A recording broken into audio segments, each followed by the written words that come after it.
There's big news earlier this week or this past week when 500,000 people signed up for GETTR. They started just leaving Twitter in droves. A lot of people said that it was Joe Rogan who led the charge. Some news articles said that Joe Rogan joined GETTR after Dr. Robert Malone was banned and Marjorie Taylor Greene was banned. I don't know if it's one or the other. I certainly think both instances played a big role in this. And, well, we got a lot to talk about around censorship, around that big story, and around a bunch of other stories. There's a bunch of crazy stuff going on in the world, as per usual. We've got a Manhattan DA saying he's not going to seek jail time unless someone's committing a violent offense, and not even any part like violent offense. Basically, people are now asking, so according to this DA, kidnappers, child abduction, no jail time. That's how insane things are getting in politics in this country. So we'll talk about that. We got Emmanuel Macron questioning the citizenship of the unvaxxed. And we are being joined by Marjorie Taylor Greene. Hi. So Welcome. happy to be here. Absolutely. Do you want to introduce yourself for those who might not know who you are? Well, if you don't know me, I'm not sure what you've been doing because the media has been attacking me now for about a year. You know, we're here at the anniversary. My name's Marjorie Taylor Greene. I am from Georgia. I represent Georgia's 14th district. Very proudly, very thankful for everyone at home. And I guess what can I say? I'm married, been married for 26 years. I've got 3 awesome kids. They're all grown up, 24, 22, and 18 years old. And my background is commercial construction. And then I decided to run for Congress because I don't like what's happening in Washington, D.C. Well, it is an honor and a privilege to have you here discussing everything that's going on today and giving your insight onto the inner workings of some of the stuff you were telling us before the show, which we're going to get into, would make the average American's jaw drop, like how the whole system works. Yes. Well, that's been my experience this entire past year. I'd never been involved in politics before, wasn't elected at the state level.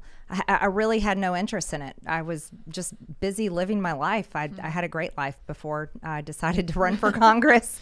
And so actually, for me, becoming a member of Congress, you got to remember January 3rd, I swore in. That's when we started. And then things hit the fan quickly. January 3rd, I swore in and we passed rules for the 117th Congress. This is something that people don't know happens. Congress votes on rules for 2 years, the entire session.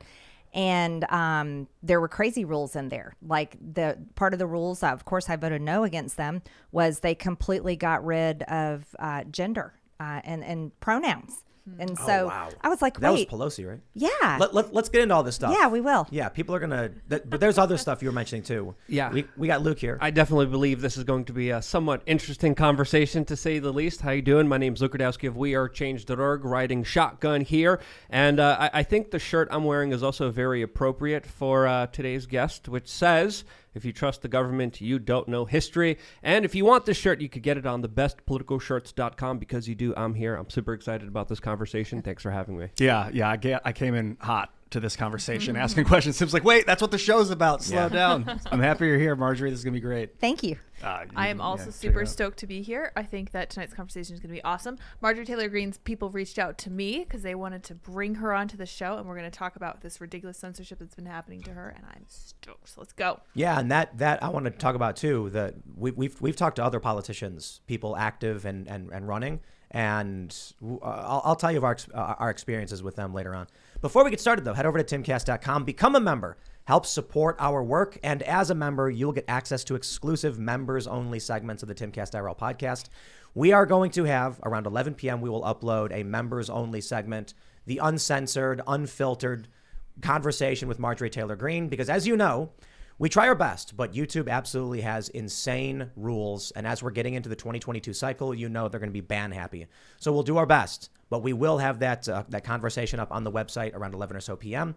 And don't forget to like this video, subscribe to this channel, share the show with your friends.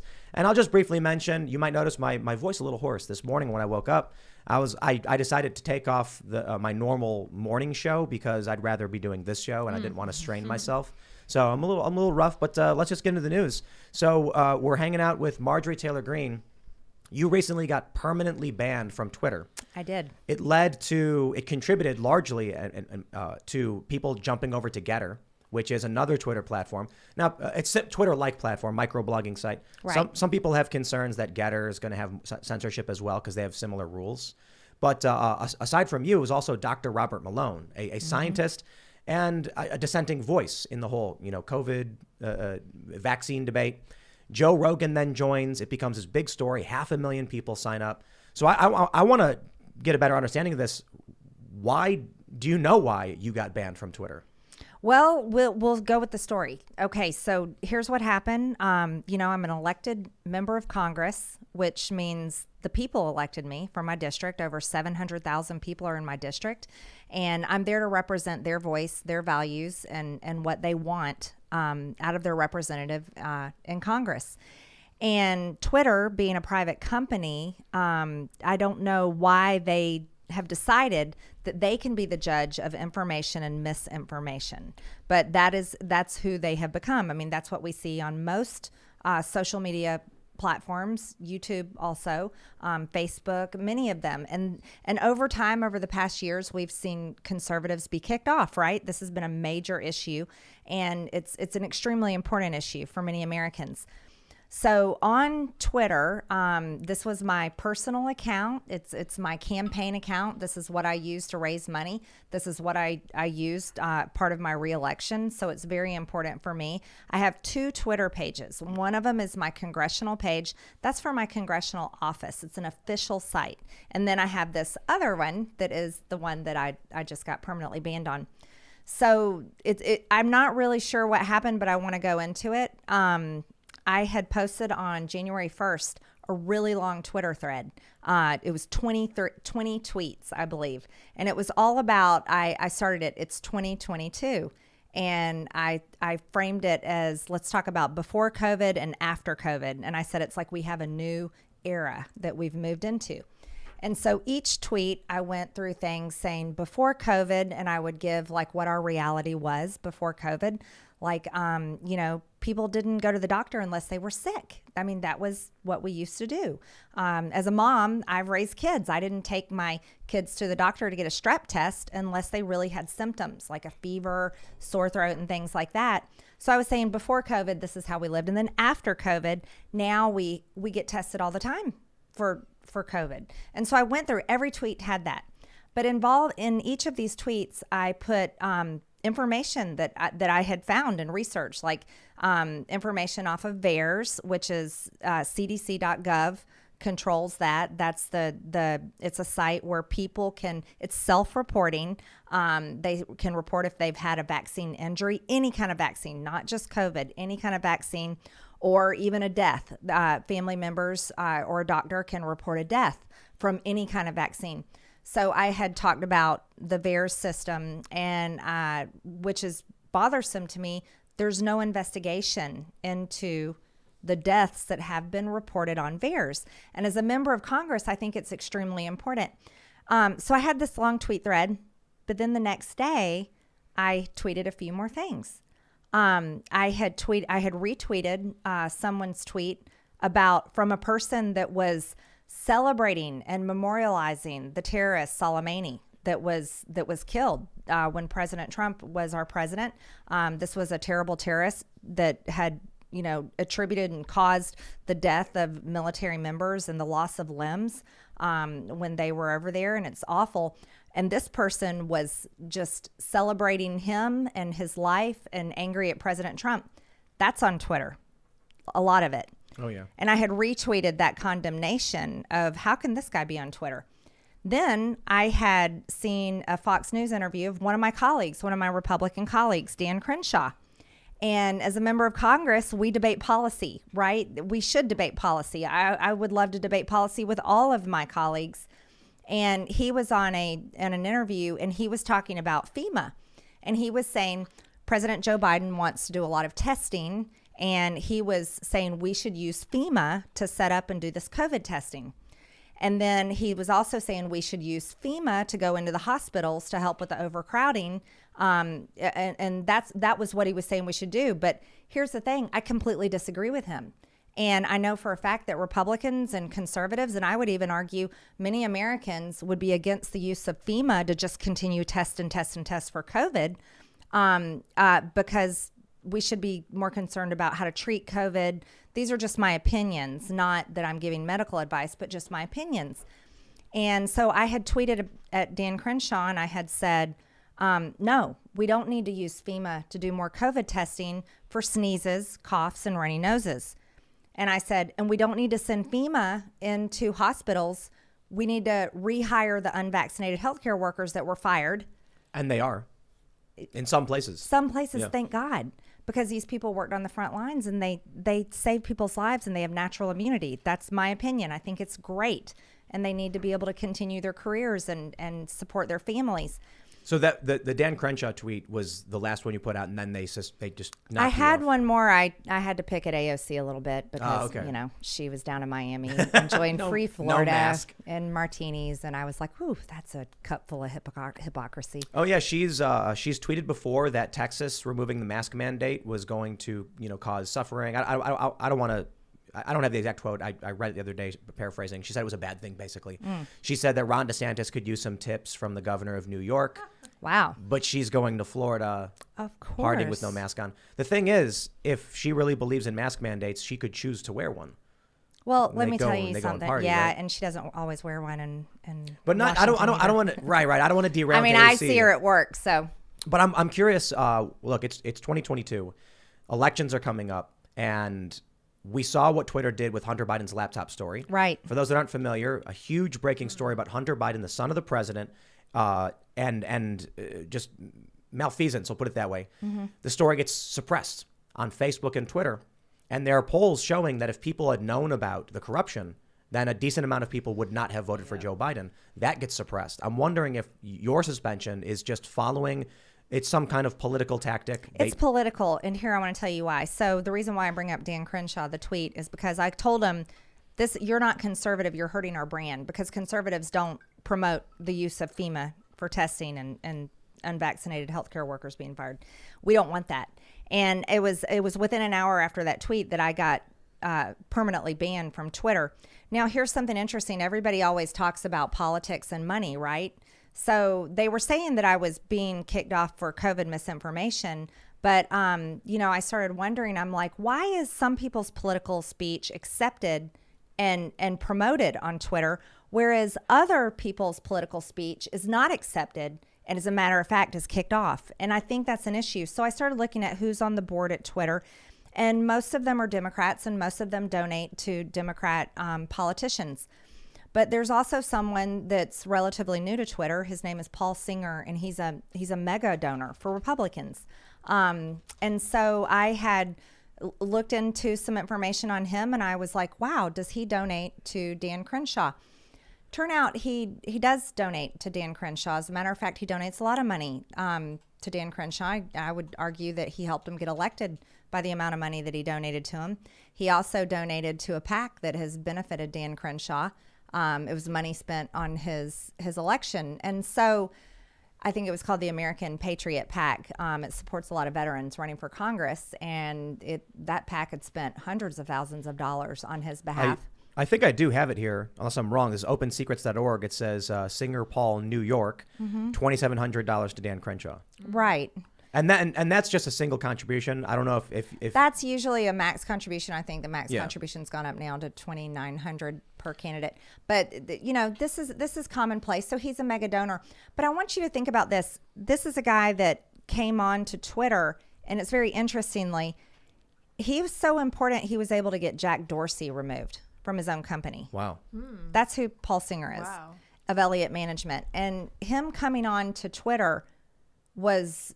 He bought a lot of the shares. He became a major shareholder. And then him coming on board, he was able to kick Jack Dorsey out of his own company. I think that's significant. And then this is a guy that donates a lot of money to politicians. And he's not a fan of mine. And he's also not a fan of former President Donald And he's J. not Trump. giving you any money? Oh, no. No. No, he wouldn't give me money because I don't say and do the types of things he supports. Interesting, So yeah. I can't prove this. This is just something I'm talking about because I think these are the type of things that do play a role behind the scenes. And I think they're important. I really do. And I'm saying that not only as a member of Congress, I'm saying that as an American also. And I think that when Twitter has overgrown its position, and I really believe it has, because Twitter is controlling political speech, absolutely controlling political speech. Not just for American citizens, but for members of Congress. And I would say that's actually an attack. That is actually a political attack against my brand of politics. I know Paul Singer hates President Trump. He was a big fan of Marco Rubio. And that's an open known thing. So I'm not really sure, but I don't think that it was just COVID misinformation. No, I think it's political. And I think some of it is, it's not just Twitter, it's YouTube as well. There's stuff that we can't talk about on YouTube. YouTube would shut the stream down in 2 seconds. Of course. And that's wrong. So we're not having real political discourse in this country when the common spaces that we use, Twitter, Facebook, YouTube, etc., are in the control of one political faction. That's right. And they just say, well, you broke the rules. It's a private platform. I can do what I want. It's crazy to me because I grew up liberal. And we were always complaining about big corporations suppressing the commons and hurting the little guy in the working class. Yeah. And you know what? I feel the same way. Now I'm watching it happen. Yes. And worse, it's affecting politics. Like you are a sitting member of Congress and your voice, people need to hear it. So they know what you're saying when you were there voting on things. And Twitter's like, no, we don't think that's important. Well, I'll tell you what, I have a term for it. I'm sorry, real quick. Yeah. It's not that Twitter is not sitting there saying we don't think it's important. They're saying it is important, and we better not let people hear it. Yes, no, exactly. So I have a term for what you're talking about. I call it corporate communism. And corporate communism is something that I just made up because it made sense to me. It's these large corporations controlling, and usually they're affiliated with the government. So take, for example, you've got a mega donor, a Republican mega donor on Twitter that hates me and likes other types of Republicans that are different than me. And so wouldn't he play a part in getting me kicked off? Let's get rid of her. We got rid of President Trump. They're hurting the type of Republican brand that we want. I think this is really scary. And here's something that's great. Here's what I know about all Americans. When you sit down and talk to each other, we all care about the same thing. We do. Most of us care about, we can find so much in common together by being able to have these discussions on these platforms, then we can really find apart from one another.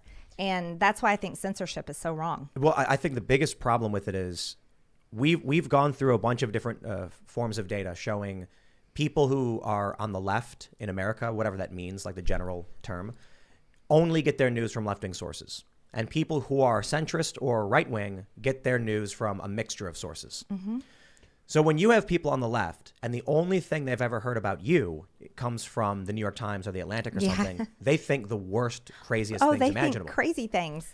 And if you censor those, if they censor you, well, then how are people actually going to hear what you think?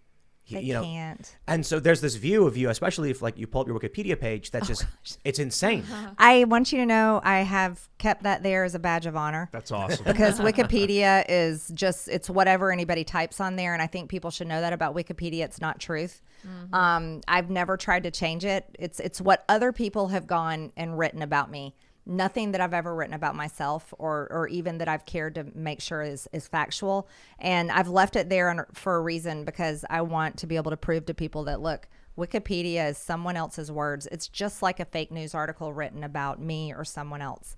And that's the craziest thing to me is how, well, I've talked to James O'Keefe.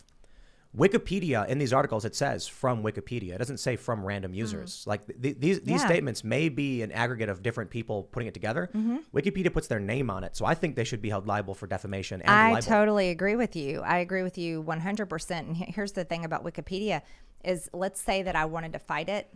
I could have one of my staff go on there every single day and fix it and correct the misinformation. Someone else can go on there and change it again. Yeah. So yeah, with Wikipedia putting their name on it, they are the ones liable for the lies and slander, libel and slander about people. So let's take this opportunity as, all of us here on the show, we have dealt with the issues of censorship, deranking. It's not just that they'll ban you. It's that you'll get demonetized. They will make it harder for people to find your content. And we have an opportunity now to have discussion with a sitting member of Congress who has also experienced this. What can be done, right? I mean, I don't know if you have the power in Congress to make something happen or if there's a legal pathway towards ensuring people have access to different platforms. many on the left have jokingly, or not even necessarily jokingly, but said, haha, you want to nationalize private businesses or whatever. Some people on the right say, why should the government intervene in a private corporation that wants to make its own decisions? My view has always been more, I guess, American liberal. If a big corporation takes over a common space, then there's got to be some regulation. But I'm wondering, what could we do and what can you do? What can politicians do? Just do we have solutions to this? I think you're bringing up a great topic, and it needs to be discussed. And as a member of Congress, I definitely want to hear what you've been through trying to run a business on social media. All of you try to do it. This is where you earn your income, and it's valuable not only for you but for the people that sign up and are your members. Yep. and want to hear what you have to say in the content, and they want to contribute by their comments. I think it's so important. Here's what I think. I'm a small government person. So I'm a business owner. I've been a business owner all my adult life. I grew up in a small business. My family had a commercial construction company. I bought that business from my parents when I got out of college, and so that my parents could retire. And my husband and I have run it together for over 20 years. So as a business owner, I know what it's like to deal with government regulations. Believe me, I don't think it's fun. Now, but we're talking about something different when it comes to this platform. When you are censored and when your ability to earn an income on these platforms is taken away from you, that is very troublesome. You need to be defended, and you should be defended, of course, by the government if no one else is willing to do it. I was thinking about something. A lot of these Democrat voter and activist types say it's a private company, they can do what they want, right? Well, that's the excuse. Sure. My old landlord is a private business owner. It's his building. He can do what he wants, right? No, in fact, there's laws preventing eviction. Yep. And so I was thinking about that. If we're entering this new metaverse world that Mark Zuckerberg wants, and they expect us to earn a living remotely, earn a living online, then there should be regulations very similar to eviction laws. And that's in my opinion. And I've never been a conservative. I've always been sort of on the smaller government side, but kind of in the middle. Mm-hmm. I got no problem with regulating massive multinational billion-dollar corporations with Saudi investment that want to take away my ability to speak. So I look at Twitter. There should be eviction laws. If you want to remove someone from the platform, well, look, if you're a building owner and one of your tenants commits a very serious crime, the police are going to take them out of that building and you don't got to worry about it. Of course. But if you want to evict them because you're complaining about, he was saying nasty things to other neighbors, well, go to court. Yeah, because renters have rights. So here's something interesting. As a political figure, when I was on Twitter, I was sued. Yeah, so I don't know if a lot of people know about this. I was sued by a PAC called Midas Touch. And I was sued because we blocked them. We blocked them because they were being nasty to me. And this was in the very beginning when I first got there. I think it was in January. I didn't know that I couldn't block people. People were saying terrible things about me. People would threaten my family, threaten my children, threaten my life, post porn, all kinds of gross things. Why can't I block that? I mean, I'm a woman. I don't want to have my life threatened or my children's life threatened. Was that your personal account? That's on the one that got banned. No, it was my campaign account too. Oh, I see. But because I'm a public figure, I was open for lawsuits. It's happened to AOC. She had to deal with the same thing. President Trump was sued. I think there was a sheriff in California was sued. It's happened to quite a few people. But when you become a public figure, you become in this new land of you're not allowed to have a lot of rights anymore. Well, I think specifically if you're a public official. Public official, yes, elected. So that became an issue. But then, going back to what you're talking about, yes, there should be they would say the user agreement. That's what they would say is what binds everyone on Twitter and other social media platforms. But in reality, I think there needs to be more than that. And honestly, when it comes to censoring political speech, you can't sit here and you know how they'll put people in Twitter jail and they'll cite German law. Yeah, I'm funny. Sorry. Oh yeah, I had that. I don't have to obey German law. I'm an American. To be fair, that Twitter won't ban you in the United States for German law. They're required to inform you of German law. Some of this I actually think is a courtesy and is a good thing. People will get a notification saying, you've been found in violation of Pakistani law. And then I see a lot of people say, why is Twitter telling me this? And I'm like, I would prefer to know that because then I won't fly there because you know, if you Okay, broke yeah, their that law. could be true. Yeah. But I will segue into this bit. And going back to what we were saying about, you know, where I was asking possible solutions. Possible solutions. Dan Crenshaw said he had a potential solution to this, and he was criticizing you. He was. He was attacking me really because he was very upset with me. You see, there's a backstory. We kind of don't get along very well in Congress, and I don't have any problems with that. I didn't run for Congress to become friends with people. I'm perfectly happy with all my friends and family I have back home. I ran for Congress because I felt like I couldn't trust my government, and I felt like our government is failing the American people. Luke's got a shirt for that. Yes, I was going to also ask Read the shirt you real quick. Wait, where do people buy that shirt? thebestpoliticalshirts.com. It says, gosh. it says, if you trust the government, you don't know history. Yeah, that's a very important lesson that that of is course, a a good lot one. of people need to realize. I don't want to interrupt you, but I just you. wanted I just wanted to make sure we get. Dan Crenshaw said he had a bill that would stop the censorship or something like that. Absolutely. So there's a lot of bills. There's tons of bills, Republican and Democrat bills. I want to look at all the options before I put my name on them. I'm one of those people that I'm not just going to go, oh, look, big tech censorship bill. Boom, here's my name. I'm not going to do that. I'm used to reading contracts in detail before I sign them. That's what I did in business. So this is the same way I look at bills. We should read them in detail as members of Congress, not rely on our staff. Read them, and then we put our name on them. Or if we're voting for them, we really should know what they have to say. It should be federally mandated. It should be a federal offense for someone to vote on something they didn't read. I totally Swore agree. under oath. I totally agree. That's something I've worked on this year. I'd love to tell you about it. Yeah.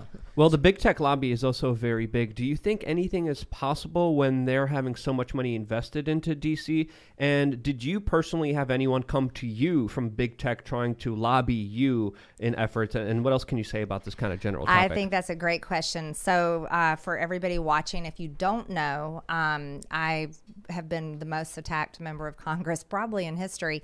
I got kicked off of all of my committees on February 4th of this past year.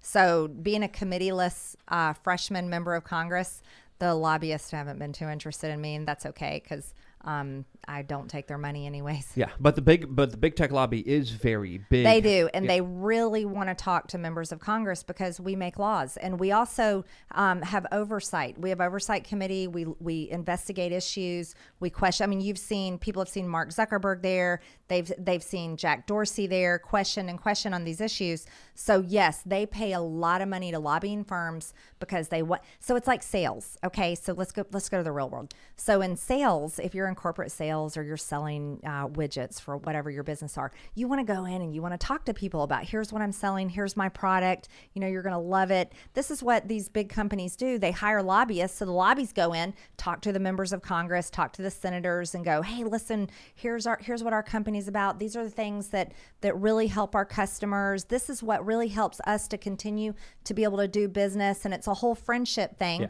But they pay money for people to go do that. But they invest a lot of money. And just really quickly, with how much influence and control they have, do you think any kind of action against them is possible in Congress? I want to tell you, I think they have a massive amount of control, and it's dangerous. Yeah. Look, for me, I'm one of the top fundraisers out of Republicans, which is incredible because I don't have committees. I've been attacked and lied about constantly. The mainstream media has created a monster that they want everyone to think I am, and that's what they constantly talk about. But here's what happens. So because of that, my only donations are small dollar donations. I'm not kidding you. It's the regular working man and woman will send me $20, and I'm like, these are the best people on the planet. God bless them. I don't get the big checks. I don't get the lobbyist. I don't get that stuff. So you want to know what I think about that?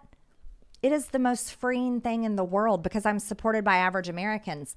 Now, most members of Congress don't get those small dollar contributions like I do. I've raised a lot of money. I think in the past year, I've raised something like $7 million, or I don't know. It's a lot of money for a member of Congress. In the first quarter of 2021, you raised $3 million. Even Vox called it incredible fundraising, though they used that as a smear against you and the Republicans. Of course. It was a lot of money. Yes, they were bad Republicans, but it's a lot of money. But that's from regular Americans. I didn't get that from lobbyists. But to understand this, most members of Congress rely on those big checks from lobbyists or PACs or big donors. And they spend time calling, asking for their support, talking to them, because it's important. You have to have money. It's like a business to run a campaign. So is any action possible? And if it was, what action would you take as a member of Congress? If you could pass a law right now regulating this internet landscape, what kind of provisions would you put forward? So I'm a small government person. So I'm one of those people that's going to say, like, hey, like if we go eat and we're at this restaurant and say me and you eat there every Wednesday night. And I always order the cheeseburger and you order like the chili dog, but that'd probably upset your stomach. So I'd be like, dude, don't order that. But I'll do it anyway. yeah. The authority doesn't. You know me too well. Yeah. Okay, so we go there every Wednesday night, but every single time we're disappointed because the service really sucks.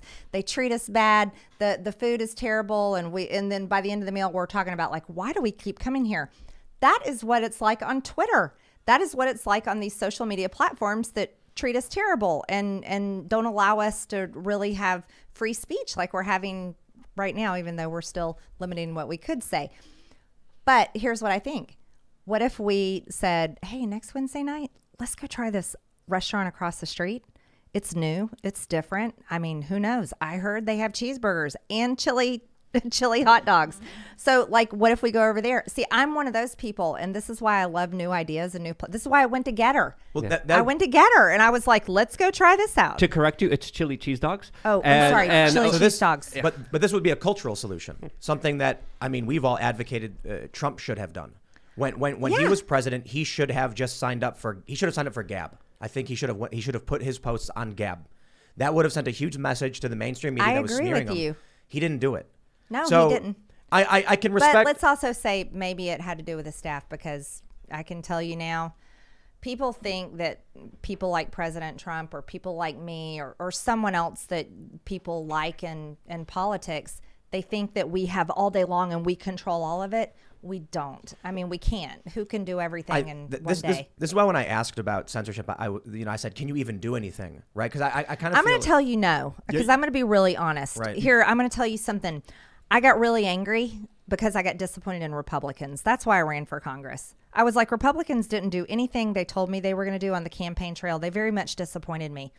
And when I saw Republicans fail, when we had a Republican president in the White House, a Republican-controlled House of Representatives, and a Republican-controlled Senate, that was in 2017 and 2018, and they didn't repeal Obamacare. I'm sorry if you support that. They didn't repeal it, but that took my family's health insurance premiums from $800 a month to over $2,400 a month. I was really upset that the Republicans who said they were going to do something about it did nothing about it. And then I cared about border security, and they didn't build the wall. They didn't even fund it. And I was like, wait a minute, you guys all ran for Congress on this stuff. And I think there's a lot we need to do about immigration. And I don't always agree with all the things that have been thrown out there, but they didn't do anything. And I'm very pro-life. I think abortion is terrible. I can't even, as a mom, it's so sad to me that women are sold a lie that they have to have an abortion in order to have a professional career or to have value in any way. I think motherhood's the greatest way to have value, but Republicans did nothing. So my point is this, going back to censorship, no, I don't trust Congress to fix it. I don't. That's why I'm telling you, I believe in the American people. I believe in starting new companies. I believe in starting new platforms. And I believe the people can solve the problem because we still have the freedom and the ability to do it. The challenge is, with Parler and Gab, really good examples. Mm-hmm. Gab was smeared relentlessly by the press. Then they had their infrastructure attacked by Silicon Valley. Right. Parler was the exact same thing. They lied about them. And then these big tech companies use the fake news as a pretext to go after the infrastructure. Right. You want to know why? Why is that? Their competition. But right. So they'll put Twitter and Facebook out of business. This big tech lobby and the media collusion, and they're all working to support the Democratic establishment and to a certain extent the Republican establishment too, not Republican outsiders. Oh yeah. How can a regular person start up a company? And I'll give a shout out to Gab, right? Andrew Torba, the founder of Gab. Gab is great. I'm on Gab. They're building their own infrastructure. God bless them. But it's crazy that that's what you have to do, because all of these companies work together they collude. It's corporate communism. I'm going to go back to it over and over. Let me explain. I'm a small business owner. That's what I've always been. It is really hard to compete and bid on projects against big companies because they have everything set up. So that was hard for us for a long time. And then we had to work harder than anyone to build our company to a place where we were like, yeah, we're landing these contracts over and over because we've built a good reputation. We've built the relationships, and we're able to do it. This is what Gab and GETTR and Telegram and these other companies are up against. This is what Rumble is up against. They're the little guy that has just gotten in the pond, and these giant fish want to devour them. And they're so evil. Here's what's really bad. They collude together. This is why I call it corporate communism. I know it's a weird idea and people aren't used to it, but communism is control. It's control through government and big corporations together, and they become this really small elite at the top, and everyone else is these little fish down at the bottom that can never rise to the level because the media, what did they do? They totally trashed Parler, they totally trashed Gab and tore them down. And I think they said there was like, oh, it's a platform for white supremacists or something like that. I agree with you a lot. I think it's a cultural it's a cultural change that needs to happen. I think if Trump was just in the middle of his first term said, I'm going to go on Gab or Minds or something, then it would have forced the media to do it. That would have just put a stake right through the heart of these vampiric entities. He didn't do it. And so perhaps it's just going to be, we have to build up confidence in these other platforms ourselves, no matter how hard it's going to be. Problem is, if you have a platform, it can ban you at any time. That's always going to be the case. And I agree with you. I'm not big government. And for the government to say you can't seems fascist. So I like that they're allowed to do whatever they want. But I think I have an idea that we can toss around Congress is that if we can force free software code for social networks that are super large, basically functioning as part of the commons, so that other people have access to the software code and can start their own website with that, basically that same technology is awesome with like the analytics and the messaging and all that, and build their own terms of service on their version. You can have the networks. He's a communist. Yeah, I was about to say. I was going to say, you guys believe in limited government. I believe in no government. But we also have to admit the fact that the government was involved in building up big tech, whether it's Q&Tel, whether it's helping them build the infrastructure, whether it's Google Maps. I say, for me personally, there is action to take. Give it all back. You took it. You took all the tax incentives. You took all the infrastructure. You were able to make leaps and bounds because of your relationship with government. It ends now. And I think if we just cut off government from the private sector, I think that would be the most important thing that we could do, because there is collusion. There are a lot of lobbyists, and they're literally, I think, working with intelligence agencies in such a cohesive way that there's no separating them from the state and private entities. It's nothing different for me, from my perspective. This is my new buddy for dinner on Wednesday nights. Chili cheese dogs. Yeah. Cheeseburgers. Let me ask you this: it's campaign season. I mean, some people have been campaigning nonstop. There's never. I feel like that's all we do is campaign. That's it's really so ridiculous. annoying. But they've just So taken silly. away. Twitter is one of the biggest social platforms in the world. Yeah. When they say, "Oh, make your own Twitter," that's like saying there's one major football stadium of people where everyone talks, and they're going to tell you to go to a high school, football field. That is. Here's where I'm getting to. Do you have any plans to go after Twitter for unfair election practice, or election interferences, or unfair practices as it pertains to giving your opponents access to this network and taking it away from you? Well, I'm going to say this because I'm still talking with my attorneys. Everything's on the table right now. So I don't have an exact, I can't lay out my exact plan because obviously everyone's just coming back from the holidays. But I'm still in discussions with my attorneys. I think I have a lot of options, and I think Twitter has a lot to worry about. And here's why. I'm an elected member of Congress, and no one elected Twitter, and no one appointed them to be this god of information and misinformation. And so for like Dr. Malone, which is really shocking to me that he was permanently banned. I'm not a doctor, so I'm not going to get into the science of COVID vaccines. I don't think it's appropriate to get into that for me. But Dr. Malone played a giant role in the mRNA technology for these vaccines. I would think his voice is definitely more credible than Twitter's ability to judge if he's misinforming the public about COVID-19. Isn't there a bit of a contradiction? I mean, if you feel that the government can't solve this problem, is filing a lawsuit to challenge a private company's decision to remove you the right path? No, I definitely think I'm a big believer. So there's a difference. There's our justice system, right? So we're 3 branches of government. So you don't always want to rely on the lawmaking body. That's what I'm a member of Congress. That's the lawmaking body. But the justice system, I believe in, and this is one of the reasons why I have really gotten involved with the pretrial January 6th defendants, not in their cases, because I'm very much against the riot on January 6th, but I've been very concerned about how they've been treated pre-trial, because I believe in due process, but I believe in the ability to take a case to court, and to say, here's where I've been wronged, and to be able to defend myself and have necessary action taken. Oh wow, that's a great distinction. Yeah, passing a law is very different from having a court uphold, say, a contract or a standard. Right, exactly. Well, I suppose it'll be interesting to see what your argument. You said you have options on the table. It'll be interesting to see what you end up putting forward. There's didn't Dr. Robert Malone say he was going to be suing as well?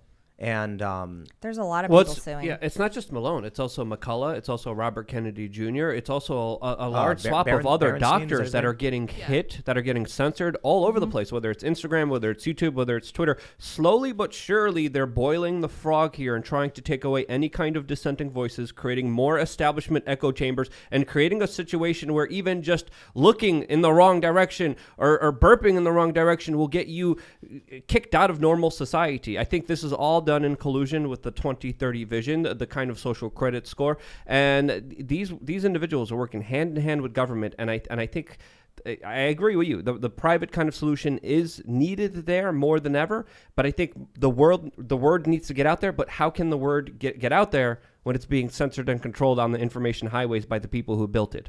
So that's such an interesting paradox that's very difficult, but this is why I may agree with you, I may disagree with you. It doesn't matter. Our voice still should be heard no matter what it is. And the fact that it's being censored is just atrocious. And the fact that it's being politicized in such a way, it's so obvious what they're doing right now.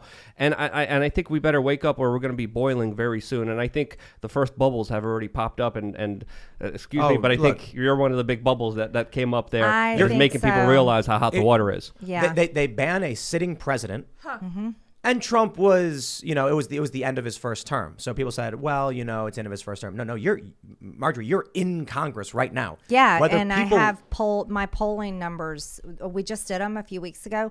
They're unbelievable. I have so much support in my district. I think it was like 54% said they would elect me no matter who ran against me. Wow. That's really high. But I have like a 71 or 72% support rating. There hardly anyone elected has that type of support. I'm not an outgoing member of Congress. I'm very much a supported member of Congress. Even in that capacity, there's still another year basically of you in Congress doing work. Right. And you're going to be affecting federal laws. The people of every state, of every city, every citizen of this country, they need to know what you think and why you think it. And Twitter decided to strip that away from you. That, I think, is you want to talk about lawsuits, you want to talk about personal ethics or fairness, all of that aside, Twitter is harming the United States by doing this. I think so, too. I see it as a complete attack on our government. It's an attack. It's not only an attack on our government, it's an attack on over 700,000 people that live in Georgia's 14th district that I'm supposed to represent. Twitter is acting as an enemy, is a complete enemy to our American system, everything the way it's set up. And again, it's corporate communism. I'll say it over and over and over again. This is not how private companies should act. Think about this. Any other private company that attacked a member of Congress, let's say that I'm somewhere and someone comes up and puts their hand over my mouth. Do you think that something's not going to happen to them?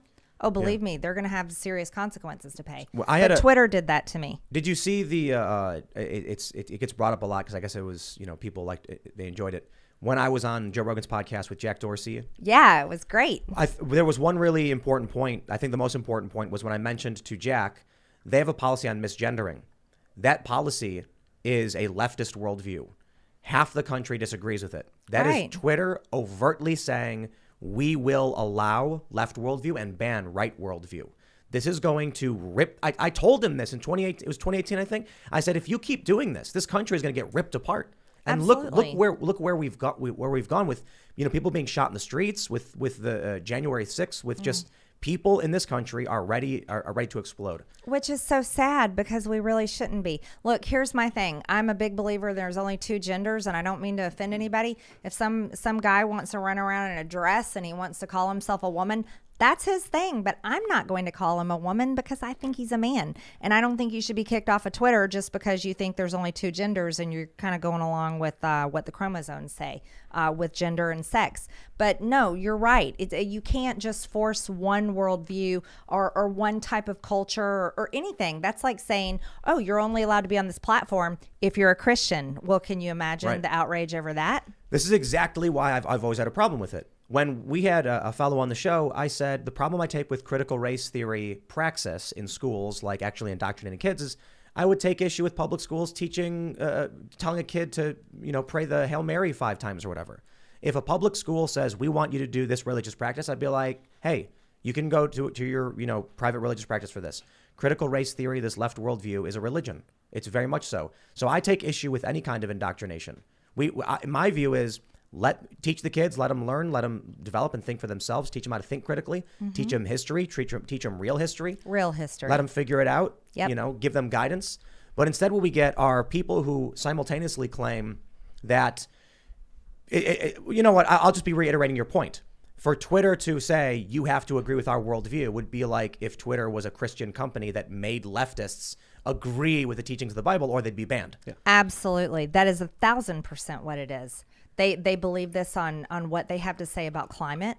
This is what they enforce on how what you're allowed to say and what you're not allowed to say, or what's accepted speech about gender. It's what is accepted speech about, say, BLM, for instance. What is accepted to talk about January 6th. Twitter literally right now has something set up for tomorrow for the anniversary of January 6th for violence that may be tweeted. So they're only allowing one view of January 6th and not maybe other stories or videos. I mean, think about that. What if people are wanting to post their videos and they're not going to allow it? I also believe there's an element of it that is something that is snobby elites thinking that they could control what you could listen to. And I think that's one of the most patronizing, that's one of the lowest level kind of thinking individuals that you could have with this larger idea that you yourself don't have any discernment. You don't have any personal responsibility. You need to be told what you can and cannot listen to. That idea is absolutely absurd. It's criminal. And the fact that individuals control what you could see, when they control the algorithms, they control people's perceptions. They control our views of the world. And when you control that, you could control almost everything. And that's why and the intelligence agencies have been so involved with big tech, and that's why I think there's even a bigger play here that, of course, is snobby, is very elitist, but it's essentially leading to the divide and conquer agenda and trying to control individuals by controlling thoughts, and that's crazy. I do too. I really agree with you. That's why the World Economic Forum is something that I'm concerned about. That's another reason why it bothered me that Dan Crenshaw, who's supposed to be a Republican, was, I think he was involved in it in 2019. So these are the things that concern me, and I'm not into globalism. I honestly love America as our own country and our own identity. Not that it has anything to do with race or religion or any of that stuff. I care about us as Americans. But when you have those ideas, like these globalist ideas that are preached and taught on the World Economic Forum, that really concerns me because they're very integrated in the people that run Twitter. Let me pull this up real quick. We have this from CNBC Africa. Daniel Crenshaw, congressman from Texas, House of Representatives, USA. They say he won a tight political race. And this is the World Economic Forum, Young Global Leaders Pushing Boundaries and Changing the World in 2019. Yep. This is interesting to me. I don't know exactly what this Young Global Leaders thing means, but it does show that Daniel Crenshaw was named as, in some way, associated with the World Economic Forum, which, as most people are familiar with, has been a proponent of the Great Reset, a restructuring of global capitalism. And they're the ones who put out the video that said, you will own nothing and you will be happy. So I'd be curious to know what this means, about what. I find it very concerning. Yeah, it was an article that they actually got rid of. Tulsi Gabbard was also a member of this kind of think tank group, and one of their chief technology experts, their technology pioneer of the World Economic Forum, is Isabel S. Maxwell, Ghislaine Maxwell's sister. So there's a lot of people interconnected with this. Some people call this kind of larger octopus with tentacles all over kind of our modern society, especially when it comes to politics. But a lot of these organizations, of course, openly talk about what they want, and they've been talking about having people eat bugs, having people living in pods, having people promoting the metaverse, having no privacy, having no freedom, not owning anything, and allegedly being happier than ever. These are their own protocols that they're pushing out there, saying we need to limit people's travel, we need to control their aspects, we need to have a social credit score. It's all out there in their own documents, so we could read it and understand it. How do you understand it? Because that's my perspective. Let me just ask more specifically. Would you support us living in pods and eating bugs? Oh my God, no. I about don't for want to like live a in a day? tiny house. I can't live in a tiny house or a pod. No, I'm much pickier than that. I want to. I want whatever kind of house I have. I want you to have if you want a pod, you can have a pod. I mean, there's kind of crazy things with this. Here's how I see this. So globalism to me really bothers me because let me give you guys a little story. So in my district in Georgia, we're a large textile industry. That's a big thing that's in my district. And so there's a factory, and they used to make, and they still can make it, but I'll explain why they don't make it as much. They have the blue indigo dye that makes blue jeans.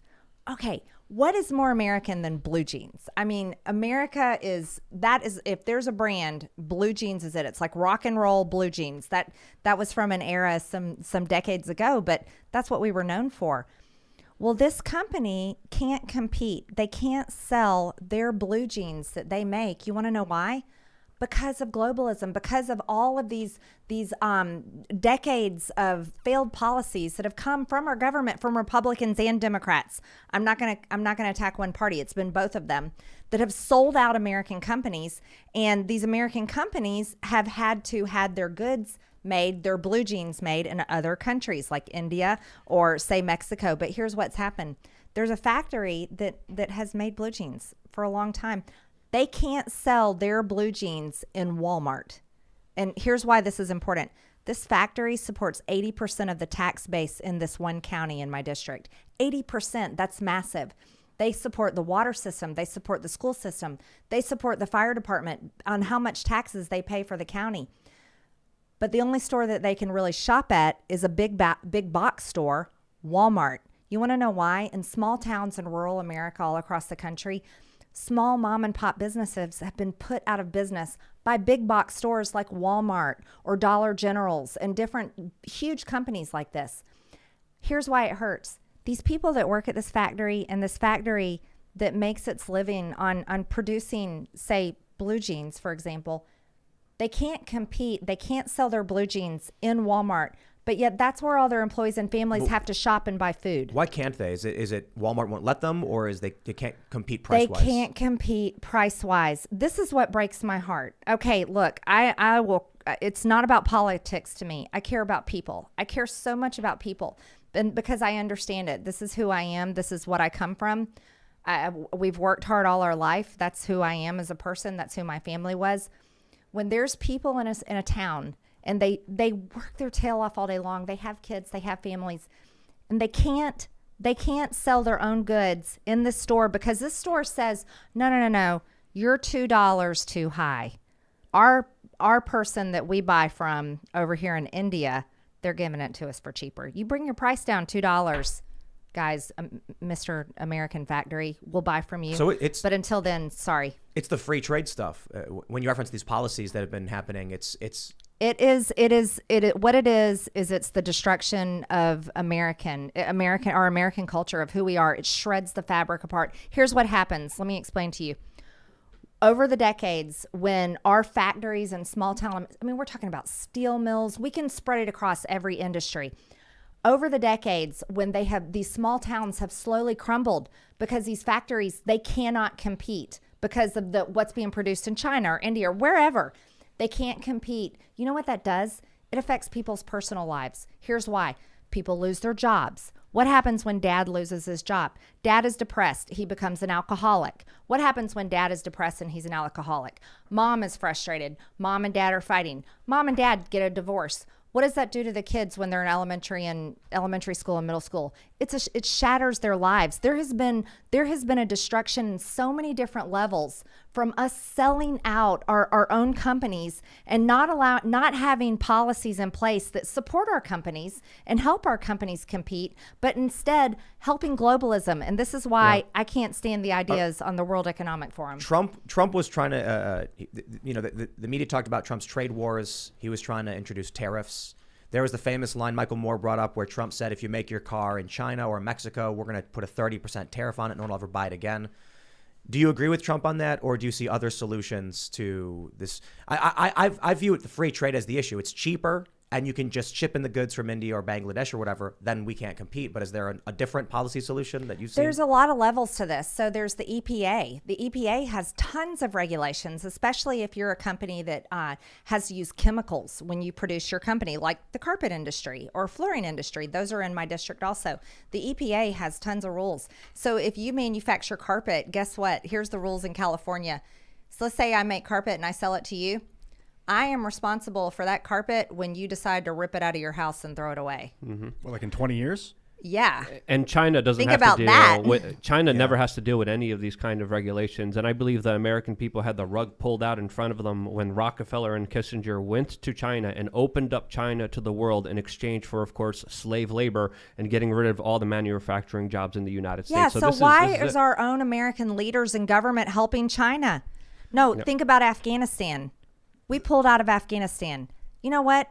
Nobody wanted to be in Afghanistan. We all wanted out of Afghanistan. We're sick and tired of the never-ending foreign wars. I think they're horrendous. We pull out of Afghanistan. What a debacle. It was such a failure in every way. The one thing I was screaming about was rare earth minerals. Our government, you wouldn't believe the amount of money we invested in rare earth mineral mines. In Afghanistan, we built the infrastructure. American taxpayers paid for that. We pull out. And guess who is getting those mining rights? China. You know what? You want to know what comes out of rare earth mineral mining, everyone? Hey, Cell little phones. microchips. Yep. Guess what else? Those really awesome electric vehicles that everybody wants a Tesla. Oh my God, they're so cool. Hard to get now, too. Oh, the Tesla truck. I think it's fantastic. What is it, a Cybertruck? Yeah. My husband cannot wait. He's like totally on the I list. want them to convert their headlights, by the way, so that they can be movie projectors as well, so you can watch They movies. should. I mean, ridiculous. wow. Hit me up, Elon. Okay, but here's the thing. $1 million idea, he'll do it, and he won't give you a cent. Keep it for yourself, I'm not brother. knocking Elon Musk. I'm not knocking anyone that is making these things. Here's my problem.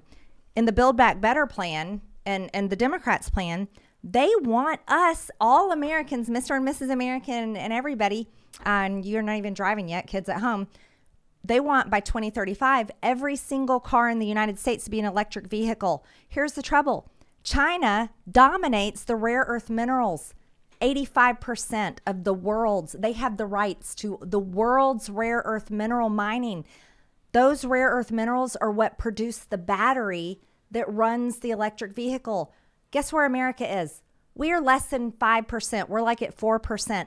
Why would our American government force all of us to be dependent on China to drive a car? These are failing ideas. These shouldn't be about Republican and Democrat. This is selling out Americans. Oh, yeah, the Federal Reserve sold out America, and now it's a subsidiary of the Swiss Bank of International Settlements, and they're just using this government and printing our economy to death. Oh. Are you familiar with Thucydides' trap? It gets brought up on this show pretty regularly, but what it means is when a rising economic power is about to supplant the dominant power, typically war will break out. So throughout history, what world leaders have tried to do is bribe the opposing power to just give up. So it's basically, the way I see it is, to avoid war, World War III, you've got special interests just saying, let's sell out America to China, and then there's no war. We do these free trade agreements. We become dependent. The problem is the Chinese government's at war with its people. Maybe I'm stepping out of line saying that, but they're I'm not saying it's a good thing they're converted doing. half of them into I'm slave- saying they I think don't know how many of them. there are people who believe it is better to sell out the United States to China because they think it'll avoid a war. I think that's wrong. I think American people have rights. I think we should protect the American worker. I think we should secure our borders. I think we should do I agree with Trump on a lot of that stuff as it pertains to these free trade agreements. And this nebulous idea that maybe there's war is no excuse for these billionaire elites to sell us out. My opinion is they're using it as an excuse to just empower themselves. You see Elon Musk, everybody cheers for him, but we had Posobiec on yesterday saying, he's opening up factories in China and Xinjiang. Yeah. Of course he this is. horrible He's making place. money. Yeah, Exactly. Does it make him a bad guy? He's using the system. So here I'm gonna give a different argument. I'm not necessarily saying they're the evil overlords. They're using the system to make money. So do we declare someone evil because they're using the system to make money? I'm gonna argue I'm not gonna judge them if they're evil or not. What I am gonna say is it's the system that is failing us. And President Trump, God, I love that man. I talk to him every single week, sometimes several times a week. I enjoy going to visit him, and he's absolutely hilarious. I wish the world could see him for who he is and not the portrait or the guy that they've created him. They want everybody to think he is. He was the start, Tim. He was the start. And so here's where it has to go. He couldn't fix it all in 4 years. He just couldn't. But he started things, and then we need to build on them and maybe change the trajectory or make it better or build on top of it. I think this is going to take decades to fix because it's taken decades to tear down. I think we should always expect better from people. And just because someone's making money doesn't mean you should criticize them, but it doesn't mean that they can't be doing things that are better for the world, especially when they're reaching such huge levels. Now, when Trump was in office, he also spent a lot of money. And I think financially, one of the things that really hurts this country is borrowing money that we don't have. Trump did this in a huge, huge level. Did you agree with some of his spending policies? Because that's been a lot of criticism that people need, of him, and I haven't seen much of it, to be honest with you. You'll hear it in conservative circles. So I'm a conservative. I'm a believer in fiscal responsibility because as a business owner, that's what I've always had to do. If we weren't doing things right with our business, then we couldn't pay our bills and pay our employees. That's number one. You have to pay your employees. They're doing work. You have to pay your bills. That keeps the lights on. You have to pay your bills. That produces the materials and you're able to serve your customer in the end. That's number one. If you aren't serving your customer, you don't get to continue being in business and you don't deserve it. If you're too stupid to spend your money and waste it, you don't deserve to be in business and you don't deserve your customers' loyalty. That's how I personally feel. I think the government should be run like a business. I seriously do. I'm like, why do we spend all the money? Why don't we make a profit? What's wrong with sticking a bunch of money away? What would be more powerful than an American government that wasn't in debt by like $30 trillion, but we had a lovely little nest egg that we get to say, you know what, you mess with America, we're going to spend some of our savings and we're going to put you people in your place. So leave us alone. That's what I think we should be doing instead of just continuing to dive into debt. I don't believe in borrowing money to make money. And it's not just that; it's the quantitative easing, it's the printing of money, it's the pumping of money into the monetary system, which just dilutes the savings of the working class. No value. I think that for too long this country has just been run by the elites, the oligarchs, whatever you want to call it, plutocrats, and it's funny because I got my start during Occupy Wall Street. Yeah, where is the mainstream left to be like, hey, let's put aside these petty squabbles and focus on the fact that there is a dominant establishment elite that is just extracting value from the working class and screwing over the little guy. Corporate communism. The thing about it is, the left, they mock you for saying that, corporate communism. I know. They pick on me all the time. And but they don't know what I'm talking about. And that's the big problem. I wonder why it is. There are certain very prominent leftists that will argue with me on Twitter in agreement. It's the weirdest thing. I'll say something like, hey, Maxwell trial and these elites and this plane, and then they'll respond just arguing with me. And I'm like, you're arguing, but you agree. Why is it? Friendship. No, look. That's why I do it. Friendship. Yeah. No, but they're it's tribalism. Maybe it's tribalism. You have to argue with them. I follow a bunch of these prominent leftists because I know that there's strong agreement on populist issues. Right. That the right and left have. And they'll tweet something. I'll be like, yes, and I'll agree with it. And then all of their fans will respond saying, screw you, F you, screw you. And I'm like, yeah.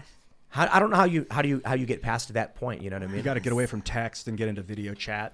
it's hard to, the you're vibration right. of your voice. Isn't it different when you read something and you can read one person's text or one person's tweet, and if you put an angry tone on it because you don't like them because they're your political enemy, then you automatically take it the wrong way. Whereas if you read, most people, if they read my words, if they were hearing them the way I would speak them, they would hear it a lot differently. That's right. And especially when the media seeds a narrative about you, for instance, that makes you sound crazy, then people, they hear something in their head that is just a misrepresentation of who you are. Of course. They make up in their mind who they think you are. Yep. And then all of a sudden, everything takes a different tone. Yeah. Let me ask you this. So you can do that to anybody too. Oh my gosh. Even my dad, I was getting texts, but I was getting so much text that I was just like, it's just another text. I was like, it's my father. Come on. we've Get real, dude. We've had several people who are running for office on this show, and we've tried to get several people who are currently in office. I think, I could be wrong, but I think you're the first person who's actually currently sitting in political office who's come on the show. And, just the way we were talking earlier before the show started, it just, and we'll have that up as a special episode on the website. It's the Greene Room. We show the whole behind the scenes. You seem like a regular person. And so with that, tell us about what your experience has been like entering Congress. Ooh. Because I got to say, a lot of people probably have this vision where like you go in and, it's your first term and you create a bill and then everyone stamps it. Yeah. You were telling us about how they just like do voice votes. Yes. Oh my gosh. I want everyone to know this. And if you hate me, you still need to know this. Okay. So when I got kicked off committees, I was like, all right, I'm brand new here. I want to learn how this place works. And here's what else you need to understand. If you're the minority party, no one in the minority party has control on committees. The majority party has control on committees. So if Democrats are in control, they're controlling the committees and they control what bills are actually voted on. Republicans have no choice. We can't put a bill to the floor unless we have 218 signatures to pull it out, and we don't have 218. So being in the minority, committees are pointless for us. So I got kicked off committees and I was like, okay, big deal. So I go sit on the House floor, just sitting there watching what's happening, because again, I've never been elected. I've never held office. I didn't even go to the local GOP meetings because I thought they were silly and stupid. Until now, you mean? Until now. Yeah, and then I go.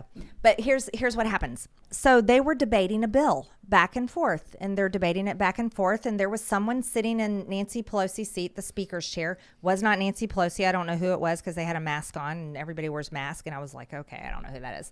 It was actually a man. So they're debating back and forth, and then the guy up there holding the gavel in the speaker's chair calls for the vote by voice. So the Democrats, there was about 5 of them on their side, and there was about 5 Republicans on our side.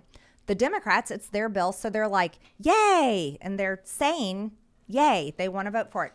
The Republicans on our side, they're used to getting defeated at this point because we're into February, and they go, nay, without enthusiasm. And then all of a sudden, the guy up there, Speaker Mask Face, he gavels it in. The bill has passed. And I was like, I'm sitting there holding my voting card in my hand, and I'm like, I didn't vote. And I was so confused. So I call one of the Republican floor staffers, and I'm like, what just happened? And he goes, ma'am, that's how we pass bills. The bill just passed. And I was like, I said, what are you talking about? There's 435 members of Congress. There's like 10 people that said yay and nay. I didn't even vote. I didn't say anything. There's a machine. So here's what we have. On every other row, there's a little machine. It looks like a credit card machine. And I have an ID card. It looks like a driver's license. As a member of Congress, you put it in there, and there's 3 buttons you can push. You can push green for yes, red for no, and then there's a yellow one that's for present. I don't know why you need present, but whatever. So I didn't get to vote. No one else voted. It was not recorded. So here's what I found out. Most of the bills in Congress are passed with a voice vote, meaning millions and millions and billions of American taxpayer dollars are passed that way. Remember when they had like that little the wagon they carried the 5,000 pages in on?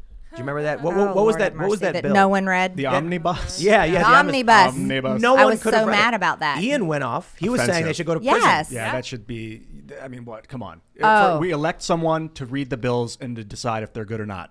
That's their job. Oh my goodness, I agree with you. We should read the bills because I can tell you there's horrible things in them. Isn't it crazy that you're Like saying that? $25 million dollars for butterflies. I love butterflies, but do I want to spend? What about $25 million for desert fish? Well, what about desert fish? $10 million for Pakistani gender studies programs? Oh, it's so important.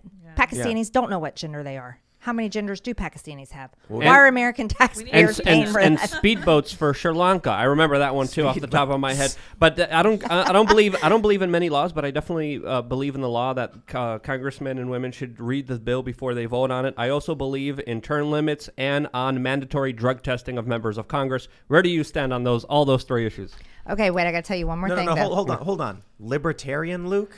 As long as the government creates laws to govern itself, fine. Otherwise, stay out of my business. I think people should be allowed to do Psychedelics? Yeah, drugs. Yeah, but a lot of the I get your point, The though. I get your representatives are Not at work though, because then believe me, they're not reading the bills. Yeah, like on a long Trust me, weekend. if you would find out what the politicians are really up to, especially when they're flying on those airplanes and hanging out on those islands and hanging out with Mr. Epstein, you would want to know exactly what they're doing, and I would want mandatory drug testing for all of them because there's some funny business to say the least. That is So a you good, don't want somebody on drugs making your chili cheese dog. Whatever, I don't care about that. Let them have more drugs if they're making my chili cheese. Like they're probably gonna make it better. That is a good point, though. If the government law is on the government actors themselves, They have to be enforced by themselves too. So if there's regulations and restrictions on small business, they have to abide by those same laws in their private lives. So I think that would be absolutely fair and would lead to people, of course, not passing more bull crap. So three issues: mandatory drug testing, term limits, and making sure that people read every word of the bill that they pass. Where do you think about those three really quickly? All right, I definitely don't think anyone should be on drugs or drinking when they're at work. I as an employer, I would be very upset if my employees were drinking or on drugs at it's work. dangerous. But just And government so- employees. Well, of course, you want to Just know government why? guys, yeah. So I'm employed by my district, and so my goodness, what a horrible person I would be if I was at work on drugs or drinking. They would fire me. They should fire me. That's how I view that. What was your other one? Mandatory term limits. Okay, so you know who the problem is? Who? The staff. The exactly. staff never stay. leaves. Yep. Guess what? So I'm going to go into this a little bit. When I became a member of Congress, I was given, so here's how it works, you guys. Every member of Congress is allotted a certain amount of money per year. So for my district, my allotment is $1.4 million. With $1.4 million, I have to hire my staff. I have to pay for district offices. It's like a mini business. Each member of Congress is like a mini business, and you have to stay within those bounds. If I spend more than that, guess what? I have to pay for it out of my campaign funds. So that's a big no-no, right? So $1.4 million. But here's the deal. So when I went to Washington and I had to hire staff, I'm like, who do I hire? Well, guess what? There's a whole bunch of people President Trump just left office. There's a bunch of people looking for jobs. The staff in Washington never leaves. That's the deep state. I would hire the homeless people in Washington, D.C. if I was a congressman. Be like, come off the streets. Don't even take a shower. Just come on in personally myself. There's a guy named That's my perspective. Rick for Dictator. He rides around and yeah. But anyways. Vermin Supreme. Yes. He would be my You're chief familiar of with staff. Vermin? So He's a satirical candidate who wears a boot on his head. Oh, I haven't seen him. I went Yeah. to a crazy festival with him one year. He's wild, but really interesting and a great guy. So we talk about the administrative state being like the head of the FBI. J. Edgar Hoover, 40 years at the head of the FBI, administrative state all the way, deep state, whatever. And so you're saying that the actual staff, congressional staff, is also part of that administrative state. Like they're just. Oh my gosh, yeah, and they'll go from working in a Democrat office to working in a Republican office. It's a job. So let me clarify. It's a job. Term limits for everyone, including the bureaucracy. Well, so here's some other things. So let's say I think I signed the term limits pledge, by the way.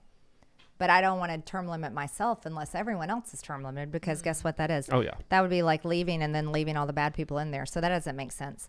But so here's something, 10,000 hour rule. Has anyone ever heard of that 10,000 hours? So you get good Yeah. at something. If you do something 10,000 hours, Yeah, you become you're an a expert. master Oh at my it. gosh, you're an expert. So if I played that guitar behind you for 10,000 hours, should be pretty good at it. Yeah. I would hope so. But anyways, so if you're there for only 6 years, or for, I think, senators 12 years, by the time you become an expert, you leave. And so I don't really know that all the problems can be solved. I know this. I want the good people to stay in and fight and fix the problems. So the term limit issue is really interesting. If you only term limit the members of Congress and the senators, but you never term limit the staff and the changes there, then essentially you're not solving any problems. Yeah, that's why I say term limit all of them. I think it's rotten to the core, and I think the more we have new people in there, the less government does. And that, to me, any kind of expert in government, I don't like because they're doing more government stuff. But that's my own personal opinion, and we could agree to disagree with there. No, and like I think regime change. Yeah, and neocon wars that, of course, don't produce anything and destroy American soldiers' lives, destroy our economy, and absolutely just fill the bankrolls for multinational corporations like Halliburton that are able to make too much money. Lockheed Martin, all of them are just absolutely controlling a lot of our policy that also just quite benefits them at the same time. It's crazy what's happening in Washington, D.C. I say fire all of them myself, but that's just my personal perspective and opinion. I'm telling people vote in the primaries.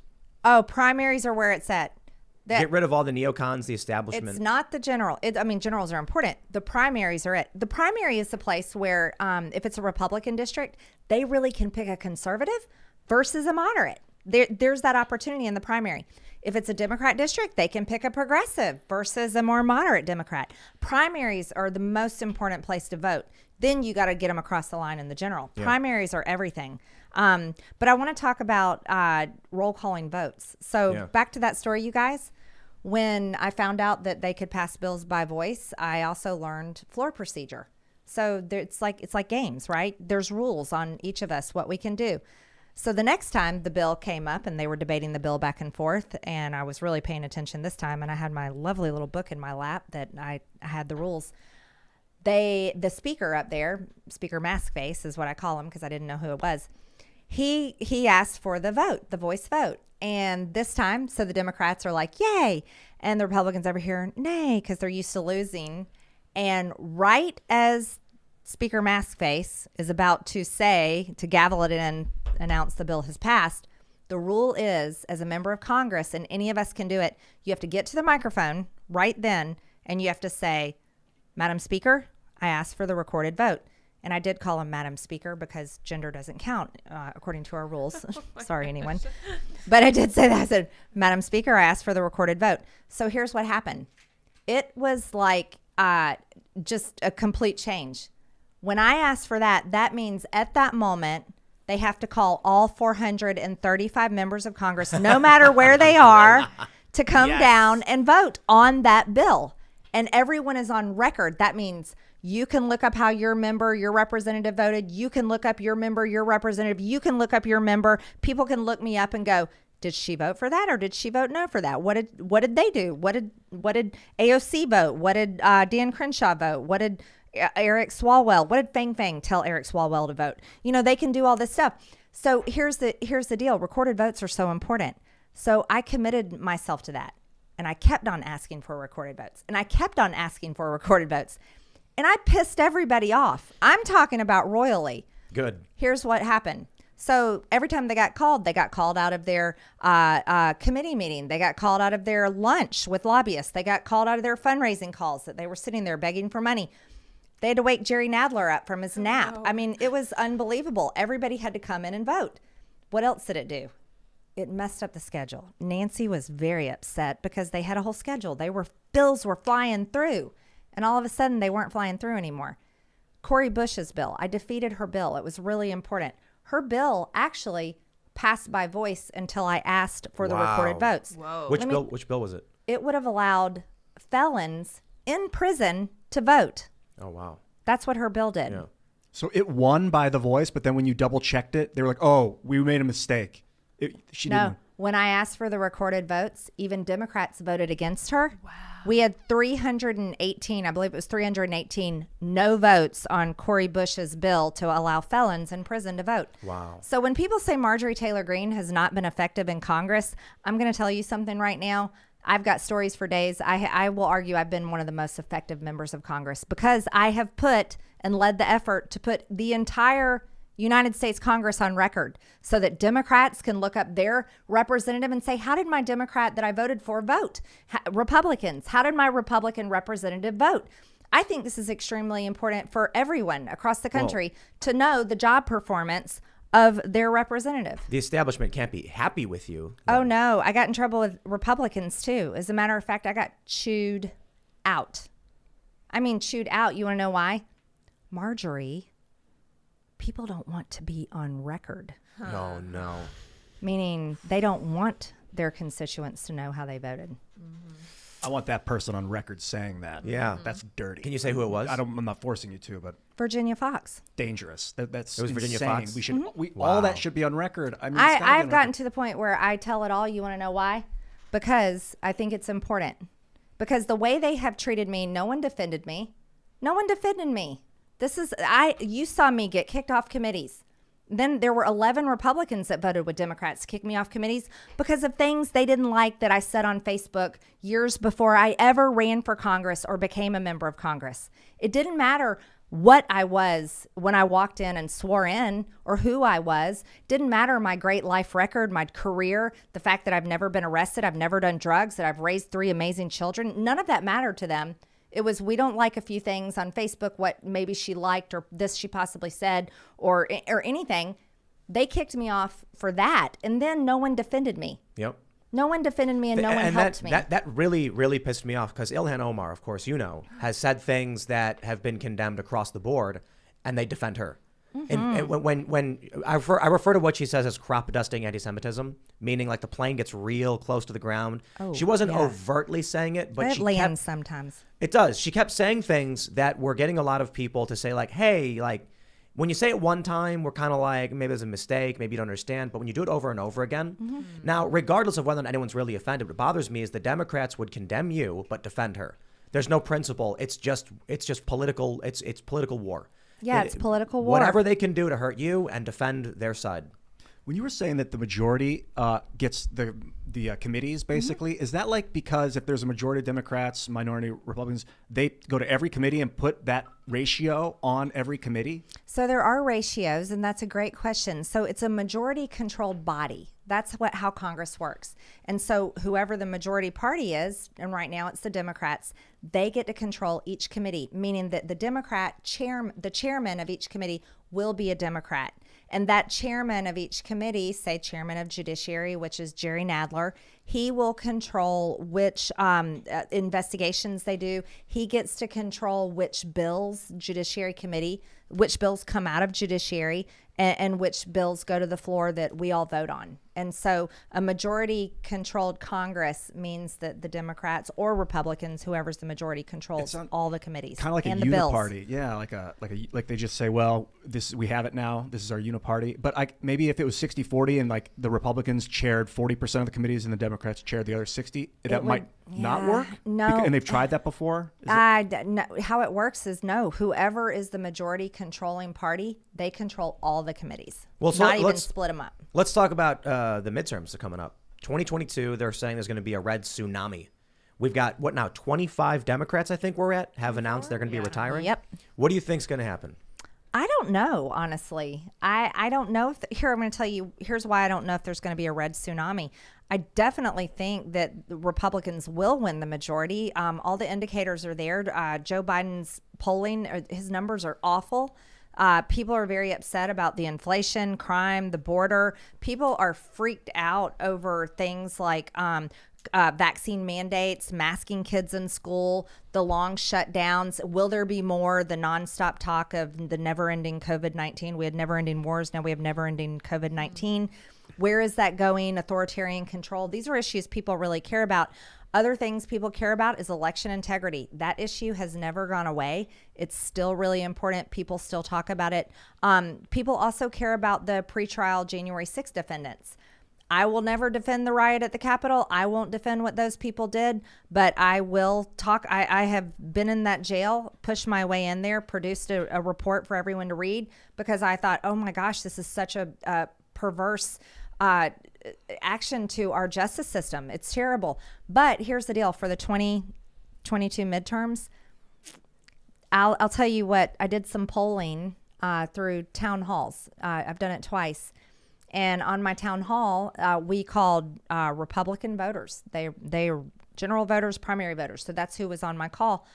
And I asked them, how do you feel about, are you going to be voting in the 2022 elections? Press 1 if you feel your vote is safe and you feel good about Georgia's new election laws. Press 2 if no, you don't feel good about the law, you don't think your vote is safe. Press 3 if you will not vote, and press 4 if you're unsure. Here's what really shook my confidence in what is going to happen in the 2022 midterms, because it's been talked about, elections have been talked about so much. On both times, 4% the first time said they will not vote. The second time, 5% said they will not vote. Wow. Let me tell you why that's terrifying. Because in Georgia, in 2018, Stacey Abrams almost became governor. Mm-hmm. Brian Kemp barely won. And if you take 4% of his total votes and they don't vote, Stacey Abrams would have won in 2018. So the reason why I say I don't know if it's going to be a tsunami or not, because I travel the country. I've been all over the country this past year because I wanted to get out and bring a message of positivity to people. Those people I talk to are everywhere. I think there's that percentage existing, especially in states where they really feel like their votes were stolen. That percentage is everywhere, and I don't know how that's going to translate. Will those people change their mind by the time they get to the elections? Yeah. Well, a lot of Republicans, I'll be honest with you, are seen as kind of wishy-washy individuals who kind of sit on their hands as the Democrats kind of lead the way, and they kind of just sit there not opposing anything of it. There definitely does seem to be a fracture within the Republican Party. On one side, you have kind of the Ron Paul, freedom-oriented individuals, and on the other side, you, of course, have the Mitt Romneys who believe in, big money, big power. Where do you see yourself on that kind of spectrum from, 100 being Ron Paul, 0 being Mitt Romney? And is there a way to kind of heal this divide and give people confidence in the Republican Party since, of course, so many people feel let down by them? That is a great question. I'm nowhere near Mitt Romney. As far away probably as possible. And Ron Paul is 100. So That's what would you give? standards. That's my standard. He's a pretty cool guy. The Rukowski scale. So here's what I think. I think there really is a civil war in the GOP. I think there's one also in the Democrat Party. I think it exists. There is an equal fight in both of them. Here's where it is in the GOP. Okay, so the Liz Cheney brand, the Adam Kinzinger brand, I'm going to throw Dan Crenshaw in with them because that's who I think he is. We're going to put Mitt Romney in there. We're going to put Mitch McConnell in there, and I could go through the list. But that brand of the GOP is a very small percent of the voters. The wide base of voters are conservative. They're definitely on my brand of politics. They're definitely more Freedom Caucus, which is I'm a member of the Freedom Caucus. They're definitely the small government constitutionalist, pro-freedom, pro-America voter. That's who the Republican base is. Now, the big money donors, like I was talking about Paul Singer over at Twitter, right? That doesn't like me and hates President Trump. I think he hates me actually too. Oddly enough, we're no longer on Twitter. Those are the type of big donors there are for the GOP. So it's a little bit messy, right? Now you have in the Democrat Party. So Bernie Sanders, I'm going to argue that Bernie Sanders, okay, we're on YouTube. Don't freak out over election stuff. I think Bernie Sanders probably beat Hillary Clinton, right? I mean, that's what's been talked about. You've got a lot of people love the progressives. They love the climate. I think it's like a climate religion. I know there's climate change. I don't argue there's not climate change. There always has been climate change throughout the history of the earth. I just don't think humans are causing it. But here's the thing. So the DNC, the Democrat Party, they have their brand too. They fight back and forth too. Their base is growing more and more to the progressive side. That's where their high volume of growth is. But just really quick, 0 to 100 on the Liberty scale. What's your number? I don't know. 0 to 100. Tell them 100. I'm In not, freedom, I'm not, liberty, personal It's a responsibility. nebulous question. I don't know. I want to know. I don't know. I don't know what 99 means or 98 or 97. Your I'm not interpretation, sure. obviously, it's a loose one. I think I'm prettier than Ron Paul, but I think he's It's not a pretty scale. It's a freedom scale. Freedom, liberty, personal responsibility. Definitely very pro freedom, very, very pro liberty. You know what, the climate change stuff comes up so much, but I feel like as we produce carbon, we can recollect the carbon and turn it into stuff like graphene and reuse it as a material. It's like it's a valuable resource. And I want the conversation to go that direction as opposed to, oh, we're afraid, we want to stop producing carbon. Like, you're always going to be pumping carbon out there and reusing it. That's, you know, I think there's so many people that come and talk about carbon with sincerity, right? But then here's the elites, and I'm going to go back to the corporate communist. Let's talk about carbon tax credits, and let's talk about how all that is really buying forgiveness, right? So the whole carbon discussion is going to boil down into government regulation. It's going to boil down into taxes because that's where the government solution is. It's not really, so like carbon tax credits, for instance, if I'm a big company and I produce a lot of carbon, I can buy a bunch of carbon tax credits and get forgiven for my carbon output. Not that I actually reduce my carbon or learn how to capture it or change it, but I'm actually buying forgiveness. So you see the solutions for people that really are into the climate change stuff or into the carbon things, the actual government solutions are really the opposite of what I think those people genuinely believe. you think that the government would end up building like large scale carbon recapture technologies, or is that they just leave it to the private sector? No, I think they want to tax you. Okay. I think they want to tax businesses, and they want to make you pay for your carbon output and not really. Ian, you don't want to find out who the carbon is that they're trying to reduce. You don't want to find out. I think it's just selling us out to China. All of it. I do too. The heavier regulations make it easier for Chinese industry to sell to us, the free trade, look, I don't want people in this country to be working on slave, poverty wages. But this idea of raising the minimum wage, at the same time raising the corporate tax, and at the same time allowing free trade for these companies, all you're doing is saying, we're going to increase the barriers for your company in America and decrease the barriers for your company operating out of China, which is just extracting more and more from this country. If we go down that path, there's going to be nothing for the working class. No, there's going to be nothing because the working class loses. President Xi doesn't care about reducing his carbon output. He's actually increased it. You want to know why? Because he can't produce enough power with solar and wind. Unfortunately, that technology isn't there yet. It just isn't. So what did President Xi do this year? He increased his coal production to increase electricity. Why? Because America is sending them more business, because Joe Biden is all about globalism and he's pro-China. This is a serious problem. And we have that nice young woman, Greta Thunberg, who complains about Europe and the United States and completely ignores, for the most part, India and China. So that, to me, you're not solving the problem when you're blaming the one country that has paper straw. Well, not the one country, but I was at the airport in Texas, and the lady walks up to me with an iced tea and a paper straw, and she looks at me and she goes, "I'm sorry." I'm not even kidding, true story. God bless her heart for saying, "I'm sorry." Nobody likes a paper straw. It dissolves, and you're like, But most importantly, it's also a lot of the people who are creating the problems, a lot of billionaires that are creating the solution, which means more money kind of given to them, which is such a strange idea. It just absolutely doesn't make sense. But I also they pay all the lobbyists, of course, and obviously they get favors and they get favorable policy. I had kind of one more question that I kind of had on my list that I wanted to ask you, since we see the corporate media kind of label you as crazy. What would you say is your craziest belief that you personally believe in? My craziest belief? Yes. Let's see. So I like to do oddball questions and ask things I don't that know are not what usually others asked. would think my craziest belief. Gosh, that's tough. I would probably say that I really just don't believe it's people's fault that the climate changes. I mean, the climate's been changing since the beginning of time. If you look at the ice ages, none of the people back in the ice ages paid a bunch of taxes to melt the ice.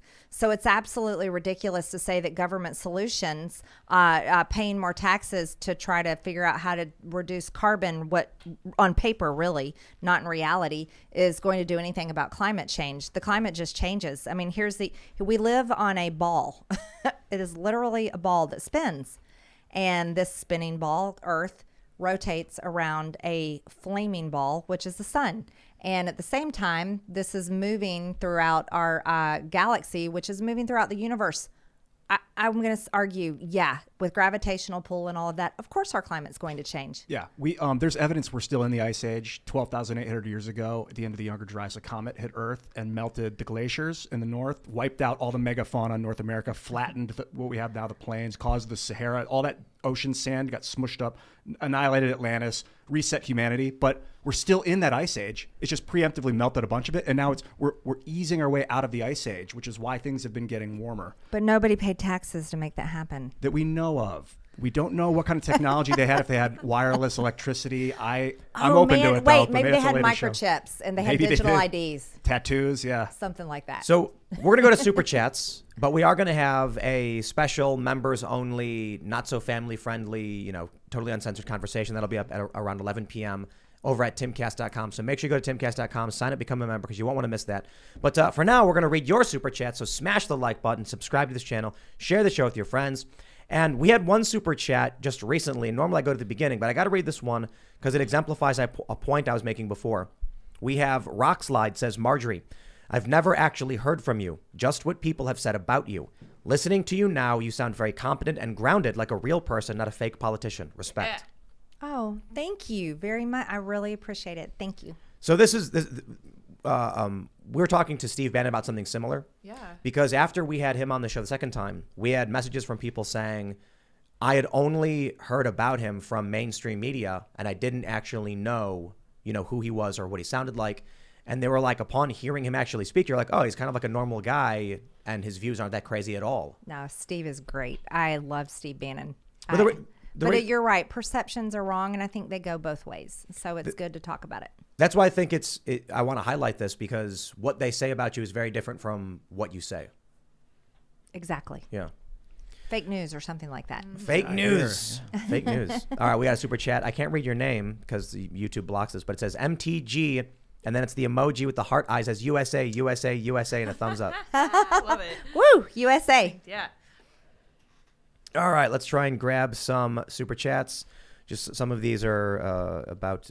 Marjorie, did you ever about the play show. Magic the Gathering? I haven't, but I've seen it. MTG. Yes, Yeah. you Magic do. the Gathering. Yeah. I don't even know what it is. Thanks for repping. It's an awesome card game. Oh, is it? Collectible card game. Oh man, they should have a card for me. Oh, You're right. should. So when my voice is a little raspy, you can notice. This morning I was like, I didn't want to do my morning show because I was like, this is going to be an important show to have this conversation. So I said I'd rather just rest. But people were trying to guess who we were going to have on because we didn't announce or anything. And so we do have Super Chats where they're like, yes, I was right. It's Marjorie Taylor Greene. Did they bet money on it? No money. Just they were posting comments. Here's one. Clef the Misfit says, Congresswoman Greene, please, please, please go on Michael Malice's podcast. You're welcome. So are you familiar with Michael Malice? No, I don't huge, think so. We're huge fans of his. We're good friends. He is, I don't know how to describe Michael Chaos. Malice. A writer. Chaos agent. He's an author. Yeah. Well, The safest way to describe him is to say that he's a Anarchist. writer. Yes, he's an he's Yeah, an an expert anarchist on writer. He's expert like on North Korea and ex-Soviet. history and he was born in Russia, Ukraine. Yeah. So very anti-communist. Wow. Yeah. Cool. I should do it. Yeah, you should look into him. Yeah, And then, sure. If you you know, like him. Anti-communist anarchist. Yes. anti-communist Wise. anarchist. I think that's a good way of. He wrote, describing it. yeah. But he's not like left anti or anything like that. Well, I'm all for conversation. Yes. Yeah, he's great. really great, actually. He understands that you got to make people laugh if you're going to tell them the truth. He's really smart. All right. Cilliam Huss says, Marjorie Taylor Greene makes me proud I'm from Georgia. Please raffle another AR. Protect our rights. Ooh, definitely. Oh, love that. Thank you. You raffled off an AR? Oh yeah. Oh. Listen. AR-15 I think is the best weapon for women. I seriously do. It's easy to hold. It's easy to shoot. I know people think it's scary. It's not. It's actually such a great gun. And I think it's the best home defense weapon for women. It's the reason it's so popular. Yes. All right. Here's a little spicy one, kind of spicy one. CTK says, Marjorie, why do you think there are so many traitors in the Republican Party? Democrats stick together, but we have useless Romney, Murkowski, etc. Ooh, I totally agree. I think here's our problem in the Republican Party. It's that civil war that I was talking about. We don't have our identity. And then that leads to failure, right? That leads people to think that there's traitors. I think Mitch McConnell's a traitor to our party. I totally agree. I don't know why that's so. I think it's the way it's set up. They never reward the conservatives, the fighters. They don't reward people like me, people like Jim Jordan, people like Matt Gaetz, Louis Gohmert, Paul Gosar. We're usually cast to the side. It's always the moderates. It's the uniparty. The uniparty is real in Washington, D.C. It's the Republicans like John Katko that's really a Democrat, but for some reason he's a Republican. And then they believe in the majority makers. I think the majority makers is such a failure. I'm one of those that I think that you give people something to vote for. If you are a strong fighting conservative, we're going to bring more voters to vote Republican than we ever could, because there's a lot of people sitting to the sideline going, these people never do anything. They never accomplish anything. They never do what they're going to say. So why should I even bother voting for them? So I think it's my belief for the Republican Party is to actually do and say what we're about, but do it and give people something to vote for. And I think the fact that we don't do that and we failed at that, that's why there's the uniparty, and that's why those are the ones that hold all the strong leadership positions. A couple people. We got Keith and Devin have both said that corporate communism is the dictionary definition of fascism. Basically, the merger between corporation and state for lucrative ends. However, the reason I didn't bring that up, I normally bring that up, but the reason I didn't bring that up in how you phrased it is that fascism is also traditionalist. So when you say corporate communism, it is the lucrative merger of corporation and state, but they're progressive. Yeah, we could say that. Now, here's another. So words matter, right? Yeah. So the Democrats and the media have spent arguably 5 years framing Republicans as fascist. So if I sit there and argue fascism, fascism, fascism, it's going to be, no, you're a fascist. No, you're a fascist. And there's no understanding of what it actually means. That's why I call it corporate communism, because the perfect example is Joe Biden pushing the vaccine mandates through the corporations onto their employees. So if you're a company that has 100 or more employees, you are pushing the government's rule onto your employees. So that government rule is coming through the corporation. That's a classic example. And so it's the merging of that power structure there with the corporations and the government. All right. Medic says, Tim, ask Marjorie if she would support Shane Hazel for governor. Brian Kemp and Vernon Jones are just rhinos. Republicans won't save Georgia from Stacey Abrams, and the Democrats look into the Libertarian Party Mises Caucus. Are you familiar with the Mises Caucus, Libertarian Party? I'm not as familiar. I know who Shane Hazel is. He ran as a Republican before, I believe, and then he ran as a Libertarian for Senate, and now he's a Libertarian for governor. I think our real problem is I think our Republican Party has failed Libertarians by ostracizing them and pushing them out. I really think that people like Shane Hazel, where did he start? He started as a Republican. So that's why I urged Republicans in Georgia that they need to listen to Shane Hazel and listen to libertarian views, because that way they're not ostracizing them and creating. What's going to happen, though, is this is going to be a real risk for Stacey Abrams to be governor of Georgia. Oh, yeah. All right, let's see. Ernie Bayo says, wish we had more reps like MTG. My question is, have you seen the comments by Ted Cruz calling the riot on January 6th a terror attack? If so, do you fear it'll cause more people to lose faith in the GOP? Not that I have any. Yeah, I oftentimes don't have any myself. I was very upset by those comments because no one has been charged with terrorism. And I'm not sure why Ted Cruz felt compelled to say that. I talked about it with Steve Bannon. We were both very upset about it. It was the wrong thing for him to say. No one has been charged for terrorism. No one has been charged for insurrection. It was a riot the same way there were Antifa and BLM rioters, and they were charged, and over 90% of their charges have been dropped. But yet none of these people's charges have been dropped. And then there's quite a few of them rotting in jail. They spent Christmas time in solitary confinement. Their medical, they're not getting medical treatment. It's unbelievable. They can't shave. They can't get haircuts. They can't get chapel in the DC jail. They can't get communion. Absolutely horrible what's happening to them. But no, Ted Cruz was extremely wrong when he called them terrorists. Are there video and are interviews with these prisoners? No, we couldn't do that. When I went in the jail, we couldn't video or interview. We talked to them. We talked to them a lot. That's where they told me about these things. They've also tried to file reports. Their attorneys do everything they can to get the information out. Their families do everything they can to get the information out. You know what the real problem is? It's because the January 6th rioters have been cast in such a horrible light as insurrectionists. No one will help them. I'm one of the few Republican members of Congress, one of the few members of Congress, period, that will actually care about what's happening to these people in jail. It's terrible. People are scared to help them. People are scared to talk about them. But it's an extremely important issue to so many Americans because they look at that and go, this is a two-tier justice system. How can these people be treated one way and then other people that rioted for their cause have their charges dropped and treated completely different?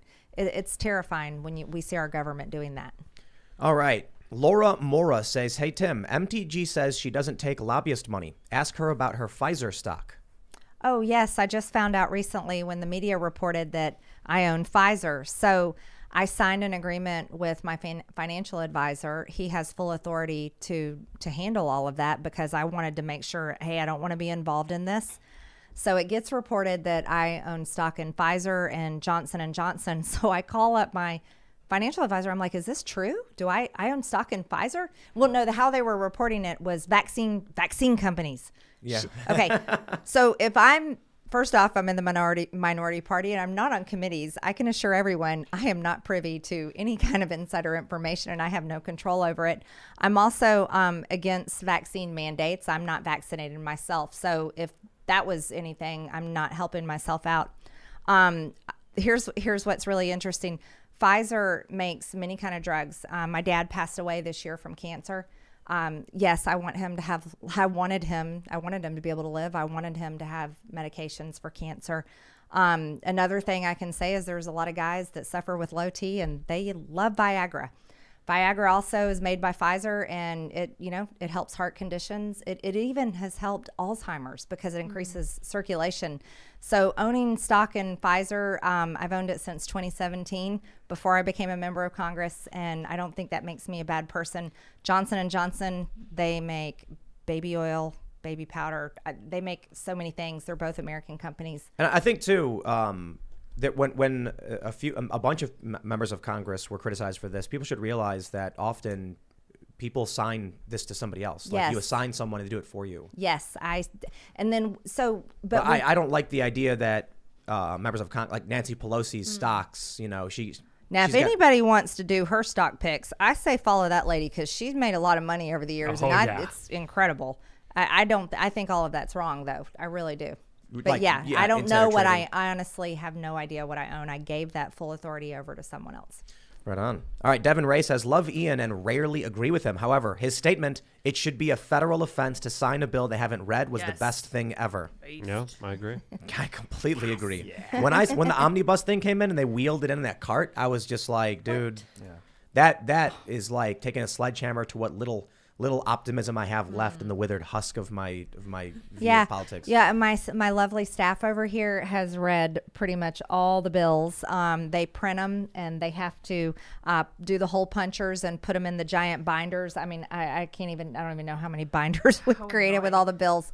It's hours and hours of reading, and you can't even get through over 2,500 pages in the amount of time that we're supposed to vote for it. That's the thing. It's insane to expect you to read that. Exactly. It's not how many bills come through in a week? Like, how many pages of bills come through in a week? Oh, my gosh. No one could, if we didn't sleep, we literally never slept, we still couldn't read it all. So that's a malfunctioning system. Yes, it is a failure. Congress is a failure. I say it over and over. It's a complete failure. The whole thing, top down, bottom up. It is a failure. It worked 200 years ago, and now it's too big. Too few people doing too much. So many problems. We have too many government agencies that just keep on going, and we keep on funding them, even though they don't do anything anymore. We pass bills that no one reads. No one reads them, and people then they find out later, like, oh my gosh, I voted for that. Yeah, you dummy. You couldn't read it. We didn't read it, but we had to. We voice voted it. Like, why? It is. I have been screaming from the rooftops. Being kicked off committees was the best thing that ever happened to me because I could find out how dysfunctional Congress is, and I try to tell everyone about it. I want every American to know how bad Congress is failing Americans. If the Republicans win back the House, this year, would you support Donald Trump as Speaker? Ooh, you know what? I think it was Bannon who brought that up. Matt Gaetz has also been pushing that one. I think it would be amazing, but I don't think that he would do it. But so I only support ideas that I think will actually happen. Until I hear President Trump say that he would do it, then that's when I'll make a decision on it. But that would be crazy. I think it'd be cool. Here's the important one, I think, for all of us here in the room. GOP Gamer says, would you be willing to push for the repealing of the 1934 National Firearms Act? Oh, wow. That's impressive. Look, I am as pro Second Amendment as they come. I absolutely support everything for gun rights. So are you familiar with what the NFA does specifically? I don't mean to put you on the spot. It's just that there's a lot of nuance about that I'm not completely familiar with. I don't have all the details either, so it's hard for me to say. It's basically where they banned fully automatic machine guns. Oh, I think no, fully automatic machine guns are so cool. Why can't I own one? I should be able to own one. So I'm not. It's hard for me to get into the nitty gritty of exactly everything it does. I don't want to pretend to be a firearms expert, but silencers. I think they're great. They damage your suppressors. Yes, suppressors. I care about my hearing. Yeah. So I'm completely in favor of repealing the NFA. And I think it was Michael Malice brought this up because we were such big fans. We reference him over and over and over again. But he made this point that, when Democrats get in Congress, they say, we are going to force everyone to do this thing, like universal health care. You've got Bernie Sanders saying abolish private health care and then just have, a single government system. Oh, my gosh. The Republicans get in and say, no, wait, don't. But the Republicans, in my view, need to go in and say, instead of just saying no gun control, we're going to say repeal gun control. Yeah, see, that's the issue. So it's constantly creating new laws and passing them. That's the problem. What we need to do is we need to get rid of the old things. Mm-hmm. No, I don't know why we continue to grow the government and grow the government and grow the government. It's just creating more bureaucracy when we get rid of the things that don't matter anymore. Like sunset clauses. On laws. Sunset clauses. Would that make too much workload for people in Congress to constantly have to go over laws that are coming up for dispersal? Not enough. They need as much work as they can so they don't do nothing. Yeah. Sorry, go ahead. We could outsource the workload to the American citizens. I have hardly had any time doing nothing, but I know what you mean. No, I think sunset clauses are great. I think here's how I feel. I believe the government serves the people. The taxpayers pay for everything. They pay for the buildings. They pay for my salary. They pay the light bill. I fully believe that everything that's done there should serve the people to the best of its ability. If that means we have to work harder and work at sunset clauses and say, okay, maybe we need to bring this back, whatever we need to do, I think it's important that we do it. So Young asks, you mentioned that Blue Jeans Company, and they want to know what the name is so they can support them. Oh, I wish that I'd rather not do that because anything I say, there's really nasty people on the left that will attack things that That's I a good promote, point. and I think it's terrible. So things that I love and value and cherish, I don't want to talk about and say the name. All right, this one we'll get a little spicy. Raymond G. Stanley Jr. says, Miss Marjorie, thank you for coming. You look fit. Do you actively advocate for the health of our youth, which will help them succeed? Too many fatties. Solid. I am a huge supporter for health. I think that it's so important. I've been an athlete my entire life. I've always competed. I did a lot of running races, cycling races, triathlons. Then I got into some crazy cult fitness thing called CrossFit. Oh, yeah. Even opened a CrossFit gym, competed on a world level. In 2015, I was 47th in the world in my division in CrossFit. I absolutely love it. I loved weightlifting. I started a CrossFit Kids program at my gym. My kids have always played sports. I think that fitness is important no matter what level you are. I think it's important to exercise and find something you love to do. Healthy eating is extremely important, but I will give a major plug for chocolate chip cookies and ice cream because I love them. There are just several more super chats asking you to look into repealing or taking action against the National Firearms Act. Yeah. So it's gotten popular. Everybody wants a cool automatic machine gun. Well, yeah. So this, I think I was reading the history of it, and I was surprised it passed in the first place because basically back in the old gangster days, They had the Tommy gun. Yeah. And so the federal government was like, we can't ban guns, but we can put a tax on it, make it really hard for people to buy. Yeah, they want to tax so I have a ban the ATF bill. I don't know if people Wait, know you want to that. abolish the ATF? Yes, I like that completely idea. want to. That's a great idea. Actually, it is called I'm with abolish the ATFs. You know, it's like why are we taxing tobacco? It's like, what's the point? So, the ATF is completely pointless in my mind. We have other government agencies that do the work that is valuable that the ATF does. But so why do we have, a double agencies? Again, that's just waste, government waste. So yes, we need to completely abolish the ATF. Oh, yeah. And I wrote a bill to do that. Absolutely. Oh, wow. Well, take a look at the NFA, because I think once you dig into it and look at it, you'll probably end up coming out and being like, yeah, we're going to get rid of that. Probably. I'm very, very anti-regulations. So right now, if you want to go to a gun shop and buy a suppressor, for instance, which makes the weapon safer in a lot of ways for everybody, like you said, it protects your hearing. Yep. And especially if you're engaging in defense of your home, it could take you up to a year. Which is awful. It's insane. I mean, I think that's criminal of the government to do that to people. I think hearing is extremely important. These are laws passed by people that don't know anything about guns. They've never used them, and they want to call them weapons of war, and they want to make them into Hollywood killing machines. I think suppressors are fantastic. Yeah, and it's not just that; it's short-barreled rifles, like certain lengths. I think it's like leave me alone with my length of my gun. Yeah. I'm barely 5'3". I don't see anything wrong with a short-barreled. We'll take a look at the NFA. All right, so Emo says, will Marjorie Taylor Greene read Anatomy of the State by Murray Rothbard? It's a good book. Marjorie Taylor Greene has never heard of that book. Oh my. These are the libertarians and the anarchists wanting you to read their literature. Their stuff. Okay. It's a great book. But it is good. It is good. It is good. I'm serious. What's the My 10 chili second cheese summary? dog buddy over here. He likes it. Well, I think No government. I think it's fairly obvious to a lot of people that in a lot of ways libertarians and conservatives overlap on a lot of issues. So. I think it's great to understand all the different ideas. I'm not opposed at all. Ooh, a lot of people are mad at Ted Cruz over calling January 6th a terror attack. Yep. I'm in See a lot of agreement. these. It's not a terror attack. No one declared it that. No one's been charged with terrorism. Devin says, please ask Marjorie if she would talk to Trump about coming on the show. That would be amazing. Just shamelessly trying to get you to get Trump. No. I think President Trump should come on your show. Well, we fun. actually have talked, because we've had several people on the show who know Trump very yeah. personally.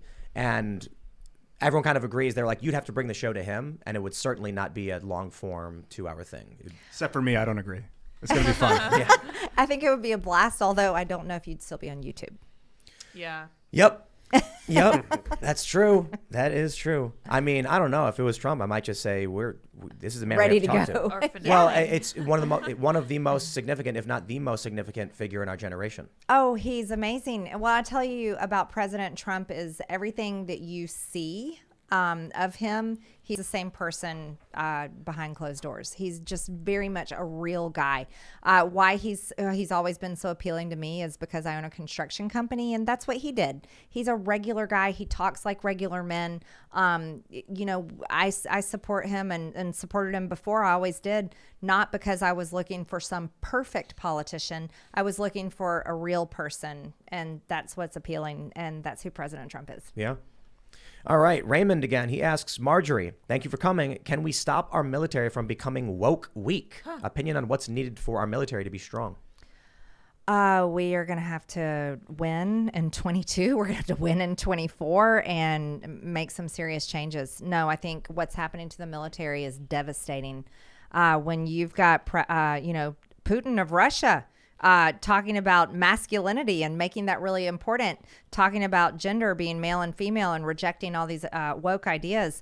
But we've got the American military. We're paying for transgender surgeries. I mean, how does that even make sense? Forcing vaccine mandates and not allowing any religious exemptions.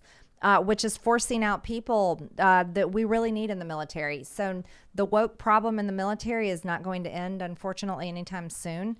And the military should be really just for the defense of our country. But unfortunately, it's been politicized. Extremely weak command at the moment. Biden surrendered in Afghanistan. That's a surrender. That's not a withdrawal. It's not a white peace. He surrendered. We lost the war. We were winning it, and in a moment, he took out air support and surrendered. I don't think we were winning. we were dominating that country while our military was there. It was just costing us, a psychosis, basically. But Well, and he demoralized them. He pulled them out in such a failure. And so it's tragedy, really, because think about how that made them feel on the inside, the veteran suicide rate. What will that be in the future because of how they were demoralized? And the intelligence agencies were using it as a way to kind of push heroin on the world, too. So there's that. The in opiate. Afghanistan, yeah. Poppy fields. There's pictures of U.S. troops guarding poppy fields. in Well, and Afghanistan. really, we built, remember, the structure for the rare earth mineral mines and handed them over to China. And then that goes back to Hunter Biden's laptop. What's on that thing? There's a lot on there, and they did business in China. Hunter still owns, part of a company in China. Oh, like they were like, we'll give you China if you give us fill in the blank. Or we'll give We'll you give you Afghanistan if you give us fill in Rare the earth blank. mineral mines, and then we're going to pass laws that force Americans to drive electric vehicles so that they are automatically your customers. Clever. Annika says, I really didn't like Marjorie Taylor Greene because the media told me she was a kook. But after listening to her have this convo, I want to have a cheeseburger with her, too. I'd vote for her if I wasn't in California. Also, love you, Ian. Never change. Love you. Now, the reason I read that one and the one before is that I'm sick of the media lying about people. Yeah. And just like, thank you. look. And thank you to that person. That was really kind. Yeah. And I would add a milkshake. Absolutely. Yes. I think I love it when people criticize other people. I love it when I get criticized when it's real criticism. What I can't, Yeah, it's constructive. Yeah. even if it is mean, even if someone's like, this person is the worst member of Congress because she believes in this policy, it's like, well, she does believe in that policy and they don't like it. It's something called opponent processes. I was listening to Jordan Peterson talk about today. In nature, you have these things called opponent processes where if there's a motion you're trying to move stably, if you press against it, it's easier to stabilize and move at your own pace. But you need that, that asserting that pressure. challenge. And to have it banned off of social media is a big problem. We need that. I agree. You know how Twitter fails too? It's only like 240 characters. Yeah. Yeah. You know how hard it is to say what Very you're hard, trying to say in 240 characters? Can't And do then it. you can't edit. Yeah. And then I misspell things or mistype it or autocorrect and I can't fix it. And then I get made fun of because I misspelled something. I'm like, take Come it. on, man. Do you guys ever get Yeah. it where you land right on 240 characters? Oh, yeah. Oh, yeah, yeah. I used to hit 0 all the time. Is it- But then is it that's 240 why or I ended up with 280? 20. I don't know. 20. 240. It's really 240. freeing to be on these other platforms where you can just Yes. have a couple paragraphs. Yes, go to GETTR, go to Gab, go to Telegram, go away, go. Minds. President Trump's new platform's coming soon, you guys. I've heard. Yes, we talked about that yesterday. It's really soon. Tony says, people told me she was crazy. This lady just said abolish the ATF. I might be in love. Hashtag ACAB. Oh my. You know what ACAB means? All cops are, we'll say bad. All cops are bad. Bad means. people. Yeah. Yeah. Yeah. Oh my gosh. Oh yeah. The actual anarchists are going to be like, I'd vote for that. Abolishing the ATF for sure. But wait, no, the media told you people you're not supposed to like me. Remember? Yep. Hang on to that. Remember your programming. Yes, exactly. Wow, this is interesting. Timothy Williams says, Marjorie, I thought you were crazy because of what I heard, and I watch a lot of Poole and Crowder and others, but very down to earth, and I agree with a lot. And that's a lot of what we heard too. That, they were like, watch any of our interviews, and it's like calm, straightforward, normal conversations, but your opinions go against the establishment. So the things that make it out in the press are going to be the worst possible framing, the lies, the smears. I'm just like, look, I've talked about the things you wrote on Facebook in the past too. Yeah. And I've said basically what you said. If you didn't say it while you were in Congress, I don't know why it's relevant to Congress. And if you apologized for it, then we can all move on and have real conversations about policy. But it seems like they, if they want to find a way to keep people from hearing you, that's the problem we have in this country. That's right. And it is because I challenge everything and everybody. I don't just sit there and go along with, okay, my Republican conference says this is what we're going to do. And yes. I'm not like that. I will argue. I mean, I'm openly arguing with Dan Crenshaw right now. And I'm openly calling out a mega donor, a Republican mega donor that's in control of Twitter. He was able to get Jack Dorsey out. I mean, I think it's fair to say Marjorie Taylor Greene is not there to go along and get along. But at the same time, I'm challenging Democrat ideas that I really disagree with that hurt our entire country, like this insanity of forcing us to depend on China to drive. What in the world are we doing? That is why they hate me. They hate me. Considering how much Americans disapprove of Congress, hearing that you were forcing the roll call votes and making all of them do their jobs. I Yeah. like that. I'm sure a lot of people were just laughing at home. Oh my So gosh. make 'em work. Everybody was mad at me. That's what everybody needs to know. Both parties were ticked off at Marjorie Taylor Greene. Yeah, it was, but it's All right. fun. We'll get one more super chat in. Kate J says, Marjorie, what can we do to encourage more ordinary citizens to run for office? It seems conservatives are either too comfortable or are afraid of being drowned by the swamp. Oh gosh, we should do a whole podcast. You want me to come back and do a podcast on that? Oh, yeah, I can tell you absolutely. all about campaigns and how it works. It is the hardest thing. It is so deep and difficult. Anybody that truly is conservative is going to get instantly rejected the minute they walk in the door. You want to know why? They hate you. They do. They hate you. They don't want you in there. And then the Democrat Party is going to be the same way because they want their candidates. So it's very hard to get through. It's too much to explain in just a short amount of time. I'm so sorry to that person, but I encourage people to run. Not necessarily you have to run for Congress or Senate. Local politics is more important than anybody understands. School board, city council, county commissioner. Yes, primaries. Oh my gosh, primaries.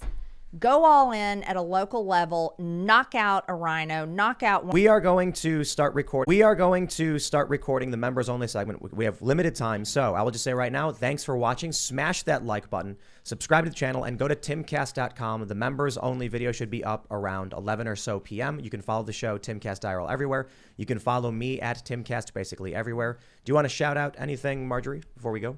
Oh, if you want to support me, mtgforamerica.com. That's my website. I greatly appreciate your support. Like I said, I totally am supported by regular American small dollar contributions are the best.